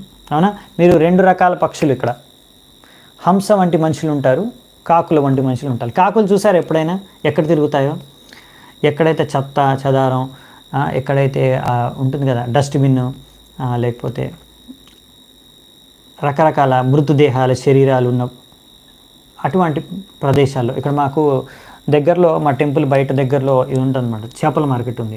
ఈ కాకులు అప్పుడప్పుడు ఏం చేస్తాయంటే అక్కడ చేపల మార్కెట్కి వెళ్ళి అక్కడ నుంచి చేపని, అక్కడ చచ్చిపోయిన చేపలు చాలా ఉంటాయి కదా, ఎత్తేసి ఇక్కడ అప్పుడప్పుడు మా క్యాంపస్లో కూడా తెచ్చి పారేస్తూ ఉంటాయి, తింటూ ఉంటాయి అవి ఆవిడ. సో వాటి ఎప్పుడు ఎక్కడ అలాంటి దొరుకుతుందా అనేసి. హంస మీరు చూసారా ఎప్పుడైనా? హంస అనేది మంచి ఫ్రెష్ వాటర్ లేక్ అనమాట. ఎక్కడైతే మంచి నీటి కొలంలో అవి విహరిస్తూ ఉంటాయి, మంచి ఫ్రెష్ క్లీన్ నీట్ ఉన్న స్థలంలో ఉంటాయి. ఇలా డస్ట్బిన్లో, లేకపోతే చెత్త చెదారం ఉన్న ప్రదేశంలో, లేకపోతే ఇలాంటి మాంసం ఇలాంటివి ఉన్న ప్రదేశాల్లో అవి వెళ్ళవు అన్నమాట. సో అందుకనే 2 భాగాలుగా చెప్పారు ఇక్కడ, సాధువులు ఇంకా బయట కర్మిల గురించి. తద్వాగ్విసర్గో జనతాగ విప్లవో యస్మిన్ ప్రతిశ్లోకమబద్ధవత్యపి నామాన్యనంతస్య యశోంకితాని యత్ శృణ్వంతి గాయంతి గృణంతి సాధవ. సో ఇక్కడేం చెప్తున్నారంటే, ఆన్ ద అదర్ హ్యాండ్, ఒకవేళ ఇలాంటి పుస్తకం ఉంది. ఆ పుస్తకంలో భగవంతుడి గుణరూప లీల మహిమల గురించి విస్తృతంగా చర్చించారు. అలాంటి చర్చలో ఏవైనా కొద్ది మిస్టేక్స్ ఉన్నా, గ్రామర్ మిస్టేక్సే ఉండొచ్చు, కొన్ని స్పెల్లింగ్ మిస్టేక్సే ఉండొచ్చు, అవి అలాంటి ఉన్నా పర్వాలేదు. తద్వాగ్ విసర్గో జనతాగా విప్లవో యస్మిన్ ప్రతి శ్లోకం అబద్ధవత్యపి. అవి చాలా చాలా ఇంపార్టెంట్. ఎందుకు అంటే అది జనతాగా విప్లవో, అది సాధారణ ప్రజల్లో కూడా ఒక విప్లవాన్ని సృష్టించగలవు వాళ్ళ హృదయాల్లో. అంటే వాళ్ళని హృదయాల్ని శుద్ధపరచగలవు, మార్చగలవు. సో అటువంటి పుస్తకాలు చాలా చాలా ముఖ్యం, చాలా చాలా ఇంపార్టెంట్. సో ఇలాంటి పుస్తకాలు ఒకవేళ కొద్దిగా అందులో చిన్న చిన్న లోపాలున్నా, ప్రింటింగ్ మిస్టేక్ ఏమైనా అయినా, లేకపోతే ఏమైనా స్పెల్లింగ్ మిస్టేక్ కానీ, గ్రామర్ మిస్టేక్ అయినా, ఒకవేళ అతను చదివే అతను కానీ, పాడే అతను కానీ సరిగ్గా పాడలేకపోయినా, ప్రొనౌన్సియేషన్ సరిగ్గా లేకపోయినా అతనిది పర్వాలేదు. ఎవరైతే శుద్ధ భక్తులు ఉంటారో, సాధువులు ఉంటారో, అటువంటి పుస్తకాలని, అటువంటి కీర్తనల్ని వాళ్ళు స్వీకరిస్తారు. సో మన సారం ఏంటంటే, వాచోవేగానికి సంబంధించి మనము ఎట్టి పరిస్థితుల్లో కానీ భగవంతుడికి సంబంధించిన విషయాల్ని, భగవంతుడి సేవకు సంబంధించిన విషయాల్ని చర్చించుకోవాలి. తద్వారా మనము మన యొక్క వాచోవేగాన్ని నియంత్రించుకోవచ్చు. ఇంకా మనసోవేగానికి వచ్చేసి దానికి సంబంధించి చెప్పాం కదా, క్రోధం కూడా రిలేట్ అయ్యిందనేసి ఇక్కడ అదే చెప్పారు. అవరోధో ప్రీతి, ఇంకోటి విరోధయుక్త క్రోధ, రెండు ఉన్నాయంట. అంటే ఇక్కడ ఏంటంటే రెండు ఉన్నాయి, అవి మన మనస్సుని విచలితం చేస్తాయి. ఏంటివి అంటే మొదటిది వచ్చేసి అవిరోధ ప్రీతి. అంటే ప్రీతి ఏమాత్రం విరోధం లేకుండా, అంటే ఎక్సెసివ్, బాగా ఆసక్తి అనమాట, ఎంతో ఎక్కువ బౌత్ ఆసక్తి. ఇప్పుడు మనకి రెండు ప్రాబ్లమ్స్ అనమాట. ఒకటి ఏంటంటే ఫస్ట్ మన మైండ్ క్రియేట్ చేసే ప్రాబ్లం అంటే నీకు ఇది కావాలి, నీకు అది దొరికిందనుకో నువ్వు ఎంతో ఆనందాన్ని అనుభవించగలవు. అసలు ఈ మొత్తం ప్రపంచంలో ఉన్న సుఖమంతా నీకు ఆ ఒక్క వస్తువు దొరికితే చాలు. అది ఏదైనా కావచ్చు. సో అది తినే వస్తువే కావచ్చు, ఇంకా ఏదైనా ఇంద్రియాల ద్వారా భోగించే వస్తువు కావచ్చు, ఒక వ్యక్తే కావచ్చు, లేకపోతే వస్తువే కావచ్చు. సో అది నీకు దొరికిందనుకో, ఆ భోగించే వస్తువు ఒక్కసారి నువ్వు భోగించేసావు అనుకో, నీకు ఎంత ఆనందం దొరుకుతుంది అనుకుంటున్నావు. అసలు ఇంకా జీవితంలో నీ జీవితం ధన్యమైపోతుంది. ఇంకా జీవితంలో నీకు ఇంకేం దక్కాల్సిన అవసరం లేదు. అడ్వర్టైజింగ్ కూడా అలాగే చేస్తారు కొంతమంది టీవీల్లో అక్కడ ఇక్కడ. ఒకవేళ మీరు జీవితంలో ఇది రుచి చూడకపోతే ఇంకా మీ జీవితం వేస్ట్, ఈ సినిమా చూడకపోతే మీ జీవితం వేస్ట్, లేకపోతే ఇది భోగించకపోతే, ఇది మీరు ప్రాప్తించుకోలేకపోతే మీ జీవితం వేస్ట్ అన్నట్టుగా వాళ్ళు ప్రచారం చేస్తూ ఉంటారనమాట. సో అలా మనసు ఇప్పుడు అలాంటి భౌతిక విషయాలపైన ఏదో ఒకటి తీసుకొని, ఇది నాకు కావాలి కావాలి కావాలి, ఇది వస్తే నేను ఆనందాన్ని పొందగలను అని ఫస్ట్ అనమాట. దీని ద్వారా మనస్సు అనేది విచలితం అయిపోతుంది, డైవర్ట్ అయిపోతుంది. రెండవది వచ్చేసి ఏంటంటే అది పొందుతారు, ఒకవేళ పొందకపోతే అదో ఫ్రస్ట్రేషన్. ఒకవేళ పొంది భోగించిన తర్వాత కూడా ఏమవుతుందంటే ఎంత ఆనందం వస్తుందనుకున్నారో అంత రాక ఫ్రస్ట్రేషను, వచ్చినా కానీ ముందు వచ్చినంత ఆనందం సెకండ్ టైం ట్రై చేసినప్పుడు రాదనమాట. ఎందుకంటే అది యొక్క భౌతిక సృష్టి యొక్క నియమం, అలా ఉంటాయి భౌతిక విషయాలు, వస్తువులు. మీరు ఒక ఫస్ట్ గులాబ్ జామున్ తిన్నారనుకోండి, చాలా టేస్టీగా ఉంటుంది. 2 గులాబ్ జామున్ తిన్నారనుకోండి, ఫస్ట్ దానికన్నా కొంచెం టేస్ట్ తక్కువైపోతుంది. మీరు గమనించలేదా? అర్థం కావట్లేదా డిఫరెన్సు? 3వది కూడా తినండి, 10వది తినండి, అట్లీస్ట్ 10వ గులాబ్ జామున్ అన్న మీరు చెప్పేస్తారు ఇది అంత టేస్టీగా లేదు అంటే, ఓకే చాలు, టేస్టీగా ఉండొచ్చు కానీ ఇంకా చాలులే, నాకు మొదటి గులాబ్ జామున్ అన్నిటికన్నా బాగా టేస్టీగా ఉంది, ఇప్పుడు 10వ గులాబ్ జామున్ అంత టేస్ట్ అనిపించదు అదనమాట. కానీ మీకు ఒకసారి ఆకలితో ఉన్నప్పుడు అక్కడ ఉన్న మొత్తం గులాబ్ జామున్లో 100 ఉంటే 100 తినాలనిపిస్తుంది, కానీ మీరు తినలేరు. అదొక ఫ్రస్ట్రేషన్. అరే ఇన్ని ఐటమ్స్ ఉన్నాయి తినడానికి, ఛాన్స్ దొరికింది కానీ అయినా తినలేకపోతున్నాను, ఎందుకంటే నా కడుపు లిమిటెడ్, 4 ఐటెంలు తినే వరకే నా కడుపు నిండిపోయింది. అదొక ఫ్రస్ట్రేషన్ అనమాట, భోగించలేకపోయాను సరిగ్గా అని. సో ఇదేంటంటే ఒకటి దొరికే వరకు వస్తువు ఒక రకమైన వేదన, మనస్సు విచలితం, డిస్టర్బ్డ్గా ఉంటుంది, హ్యాంకరింగ్ అంటారు. దాని తర్వాత భోగించిన తర్వాత సరైన ఆనందం దొక్కక అదొక ఫ్రస్ట్రేషన్ అనమాట. ఆ ఫ్రస్ట్రేషన్లో పుట్టుకొచ్చేదే క్రోధం. సో ఈ మనస్సు క్రోధానికి ఇలా రిలేషన్ ఉందన్నమాట. అలాగే ఇంకా మనం చెప్పాం కదా, ఇంకా 3 శరీరానికి సంబంధించినవి అవే, జిహ్వ ఉదరపస్థ, దాని గురించి చెప్తున్నారు ఇక్కడ. ఆ 3 ఒకటే లైన్లో ఉంటాయి. సో ఈ 3టిని అందులో 2టిని ముఖ్యంగా జిహ్వా ఉదరాన్ని నియంత్రించుకోవడానికి ఒకటే మార్గం, చాలా సులువైన మార్గం, ప్రసాదాన్ని సేవించడం. అందుకనే మనకు భక్తి వినోద్ ఠాకూరు ఈ యొక్క గానాన్ని పాడారు. అది మనము ప్రసాదం భోగించే అంటే సేవించే కన్నా ముందు ఎప్పుడైతే ప్రసాదాన్ని మనం సేవించబోతున్నామో దాన్ని ఆ మంత్రాన్ని చదువుతాం, ఆ పాటను పాడతాం. ఏంటది? అఫ్కోర్స్ ముందు మహాప్రసాదే వస్తుంది, తర్వాత शरीरा विद्याजाल जडेन्द्रिया ताहे काल जीवे फेले विचे सागरे तार मध्ये जीवाति लोभो मया सुदुर्मति ताके जटा कठिन संसारे कृष्ण बड़ा दयामय करी भारे जीवा जाए सुप्रसाद अन्न दिलो भाई से अन्नामृत खाओ राधा कृष्ण गुण गाओ प्रेमिदाक श्री चैतन्य निताय. సో ఈ గానం ఏదైతే పాడతామో ఎందుకు అంటే మన యొక్క జిహ్వని, నాలికను నియంత్రించుకోవడానికి, అందుకనే పాడేది. మీరు ఎప్పుడైనా దీని మీనింగ్ గురించి ఆలోచించారా? ఇది బెంగాల్లో రాస్తుంది, ఈరోజు మీనింగ్ కూడా చర్చించుకుందామంట. సో మీరు ప్రతిరోజు ఎప్పుడైనా ఆహారాన్ని, అంటే ఆహారం కాదు ప్రసాదం, మళ్ళీ ప్రసాదాన్ని ఎప్పుడైతే మీరు స్వీకరించబోతున్నారో తప్పకుండా ఈ అర్థాన్ని ధ్యానించుకుంటూ మీరు ప్రసాదాన్ని తర్వాత సేవించండి. ఇంకా దీని ఫలితం చాలా బాగుంటుంది మీ చేతుల పైన. సో ఈ శరీరం అవిద్యాజాల్ అంటే అవిద్య అంటే ఇగ్నోరెన్స్, అంటే అవిద్య అంటే అంధకారంలో ఉంది శరీరం అనేది, తమోగుణంలో ఉంటుంది. శరీర విద్యాజాల్ ఇది బెంగాలీలో ఉందండి. జడేంద్రియ తాహేకాల్ అయినా మీరు కొద్దిగా అర్థం చేసుకోవచ్చు ఈజీగానే. ఈ ఇంద్రియాలు ఇవి ఉన్నాయి కదా, ఇది ఒక పెద్ద చాలా కష్టమైన విషయాలు.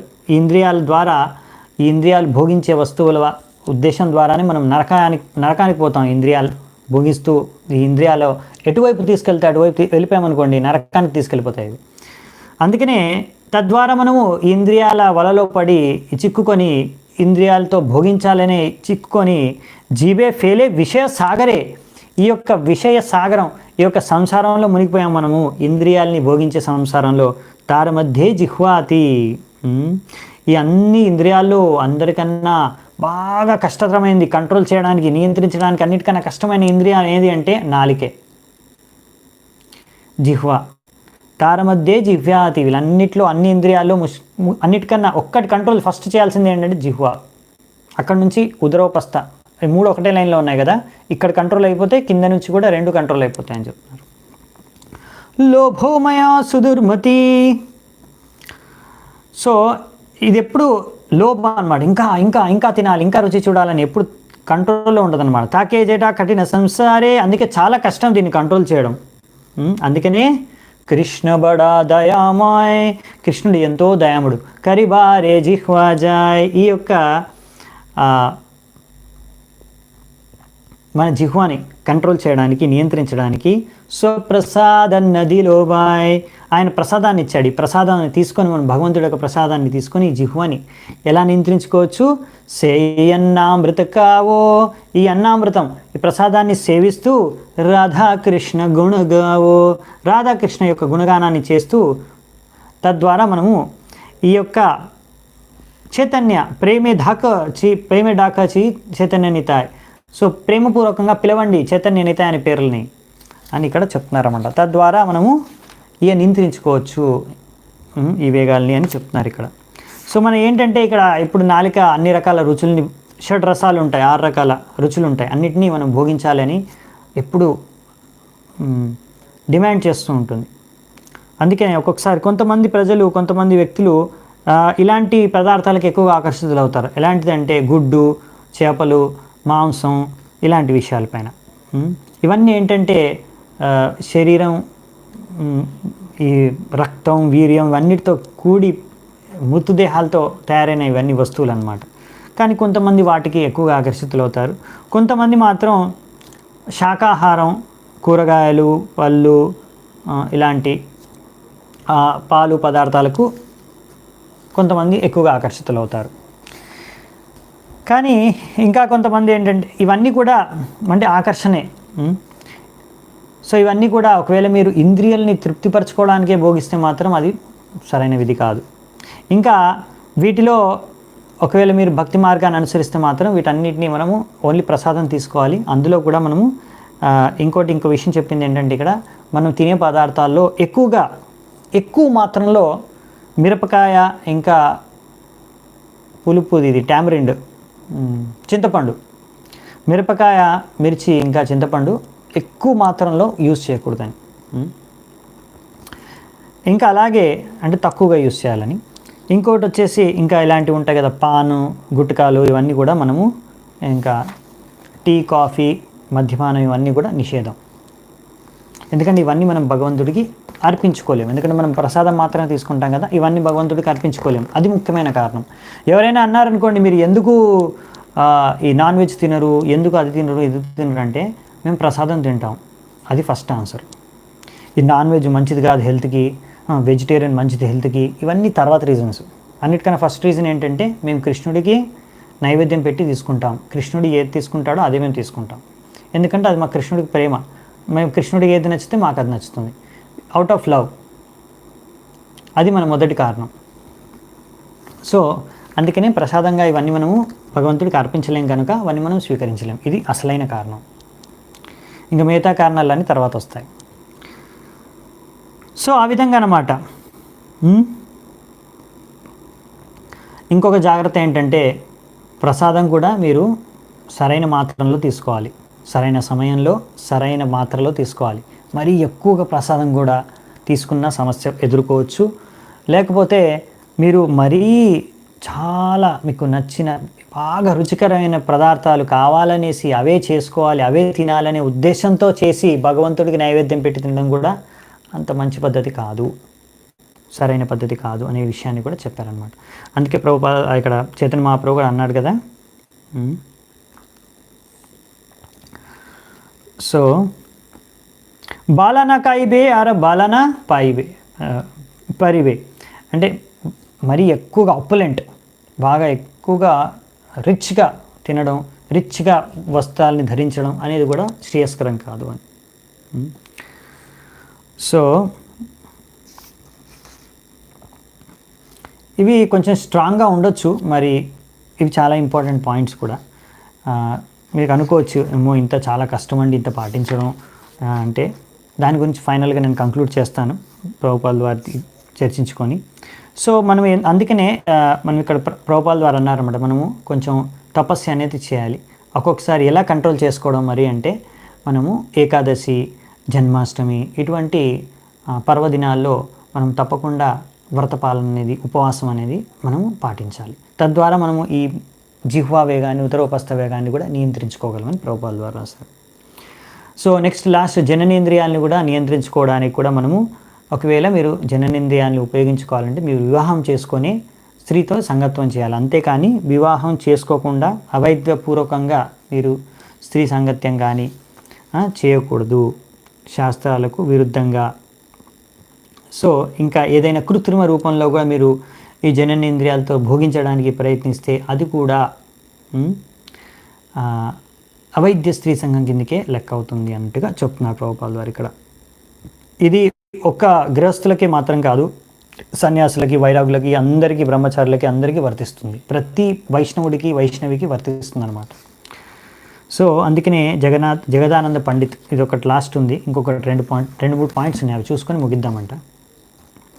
వైరాగి భాయ్ గ్రామ్య కథ నా శుని బేకానే, గ్రామ్య వార్త నా కహిబే ఏ బే మిలే బే ఆనే, स्वपने नो ना कर बाई स्त्री संभाषण, गृहे स्त्री चाड़िय भाई आशिया चवन, यदि चाह प्रणय रखिते गौरंगे रसने, चोट हरिदासेर कथा ताके न मने, बालन काई बेआर बालन परिबे, हृदय ते राधा कृष्ण सर्वदा सेविभे.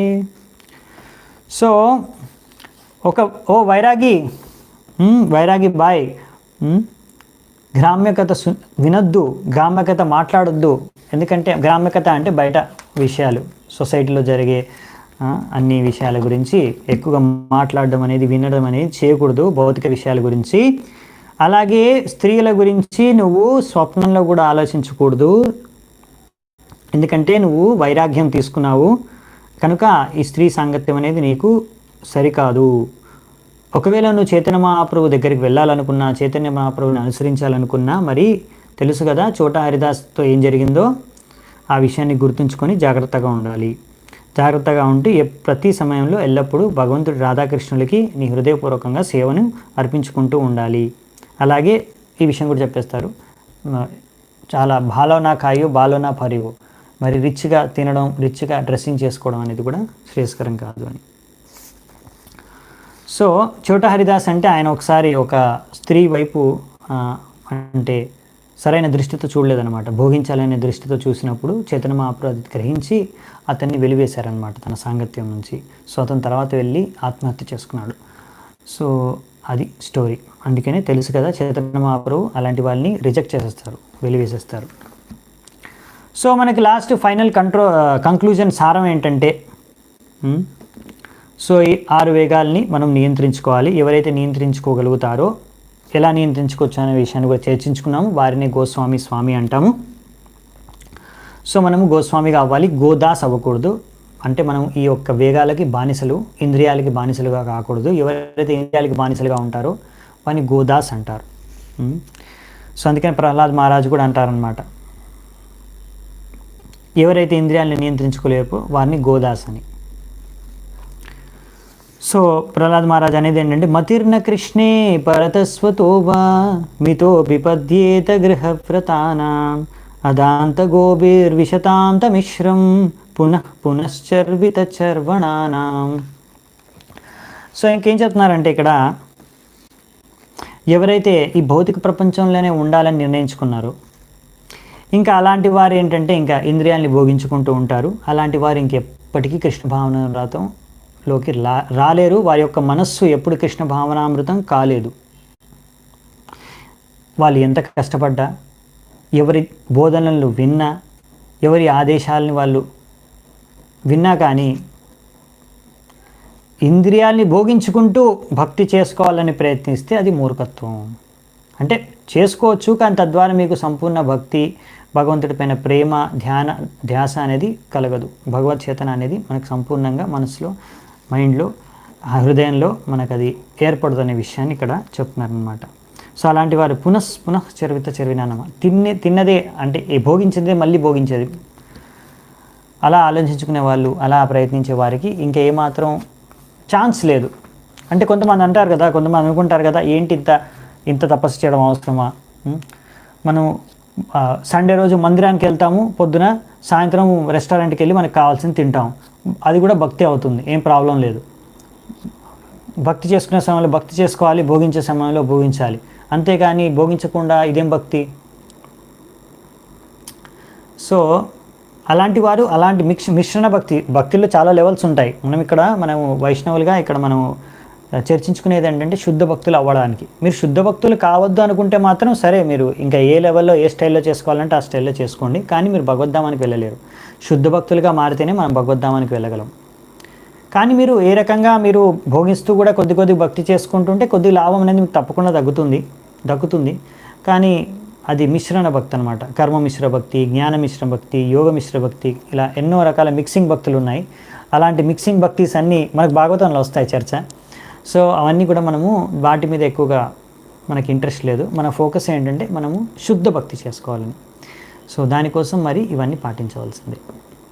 సో మరి ఎలా పాటించాలంటే, మీరు సపోజ్ ఆ స్థాయిలో ఇప్పుడు ఇక్కడ చెప్పిన స్టాండర్డ్లో మీరు కనుక లేకుండా, ఇది నియోఫైట్స్ అని చెప్పారండి, కొత్తగా భక్తిలో స్టార్ట్ చేసిన వాళ్ళకి జర్నీ.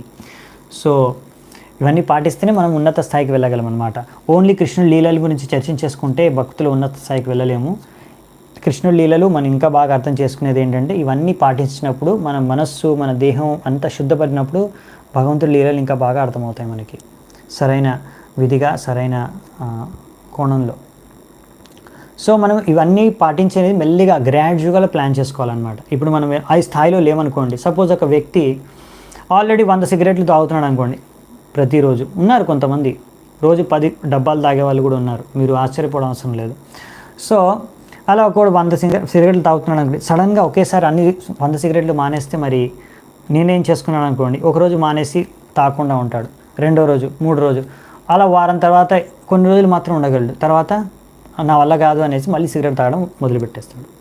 సో అలా కాకుండా మెల్లిమెల్లిగా గ్రాడ్యువల్గా నెమ్మదిగా మనం ఏం చేయాలంటే మనకున్న చెడు అలవాట్లని మనము వదిలిపెట్టాలి.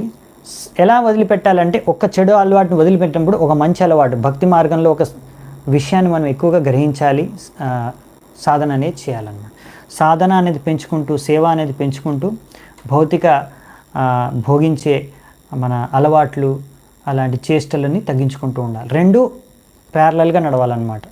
అప్పుడు ఏంటంటే మనము మెల్లిగా బ్యాలెన్స్డ్, ఎలాగంటే మనము రోగం ఉన్నప్పుడు, ఏదైనా వ్యాధి ఉన్నప్పుడు ఔషధాన్ని గ్రహిస్తూ కొన్ని విషయాల్ని సేవించకుండా కొన్ని విషయాల్ని సేవిస్తూ ఉంటామో జాగ్రత్తగా, ఆ విధంగానే ట్రీట్మెంట్ అనేది ఒక రోజులో అవ్వదు. ఒక్కొక్కసారి రోగం యొక్క తీవ్రత బట్టి సమయం అనేది పడుతుంది. సో భక్తిలో ఉన్నతి అనేది గ్రాడ్యువల్, నెమ్మదిగా జరుగుతుందన్నమాట. రాత్రికి రాత్రే ఓవర్ నైట్ అవ్వదన్నమాట. ఓవర్ నైట్ ఒక రాత్రిలో మనం శుద్ధ భక్తులము అవ్వము. కానీ అలాగనేసి మనం ప్రయత్నించకుండా ఉంటే మాత్రం జీవితాంతం కూడా మనకు ఆటోమేటిక్గా కూడా శుద్ధ భక్తులం అవ్వలేము. సో మనం ప్రయత్నం అనేది ఉండాలి. మనం ఎంత తీవ్రతతో ప్రయత్నిస్తే మన సామర్థ్యానుసారంగా, ఎందుకంటే మనము ఎంత బద్ధులమో, మనకి ఎంత భౌతిక ఆసక్తులు ఉన్నాయో అది మనకే బాగా తెలుసు ఇంకొకరికన్నా, అవునా?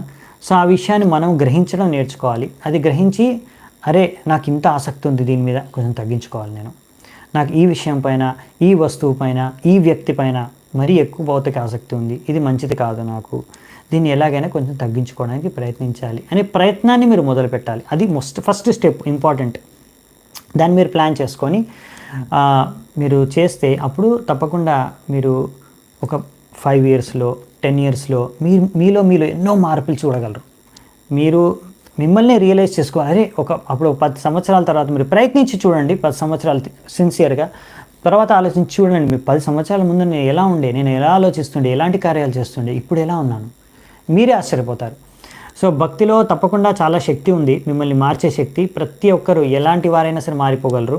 కానీ మరి సిన్సియర్గా, ఎంతో శ్రద్ధతో, జాగ్రత్తగా మనము అడుగేస్తూ ముందుకెళ్ళాలన్నమాట, సరైన పద్ధతిలో, సరైన విధంలో, సరైన దిశలో. సో అప్పుడే తప్పకుండా సంభవం. సో ఇప్పుడు ఇది ఫస్ట్ శిక్షణ మాత్రమే. ఇంకా మనకు పాజిటివ్ కూడా వస్తాయి, అంటే చాలా విషయాల గురించి చర్చ అనేది జరుగుతుంది మనకు. ఈరోజు ఫస్ట్ శ్లోకం, ఇంపార్టెంట్ శ్లోకం, నేను ఇక్కడే ముగిస్తున్నాను చర్చని. చాలా ధన్యవాదాలు. మీ అందరూ ఎంతో ఓపిక్గా, ఈరోజు కొంచెం లాంగ్ అయినా సరే టాక్ 1.5 hour వరకు వెళ్ళింది మనకి. థ్యాంక్ యూ సో మచ్, మీరు ఓపికగా విన్నందుకు. నేను చర్చించుకుంది మీకు అందరికీ ఉపయోగకరంగా ఉందనుకుంటాను. హరే కృష్ణ, ధన్యవాదాలు. శ్రీల ప్రభుపాద కీ జై, శ్రీ రూప గోస్వామి పాద की जय, समवेत गौर भक्त वृंद की जय, निताय गौर सीतानाथ प्रेमानंदे, हरि हरि बोल.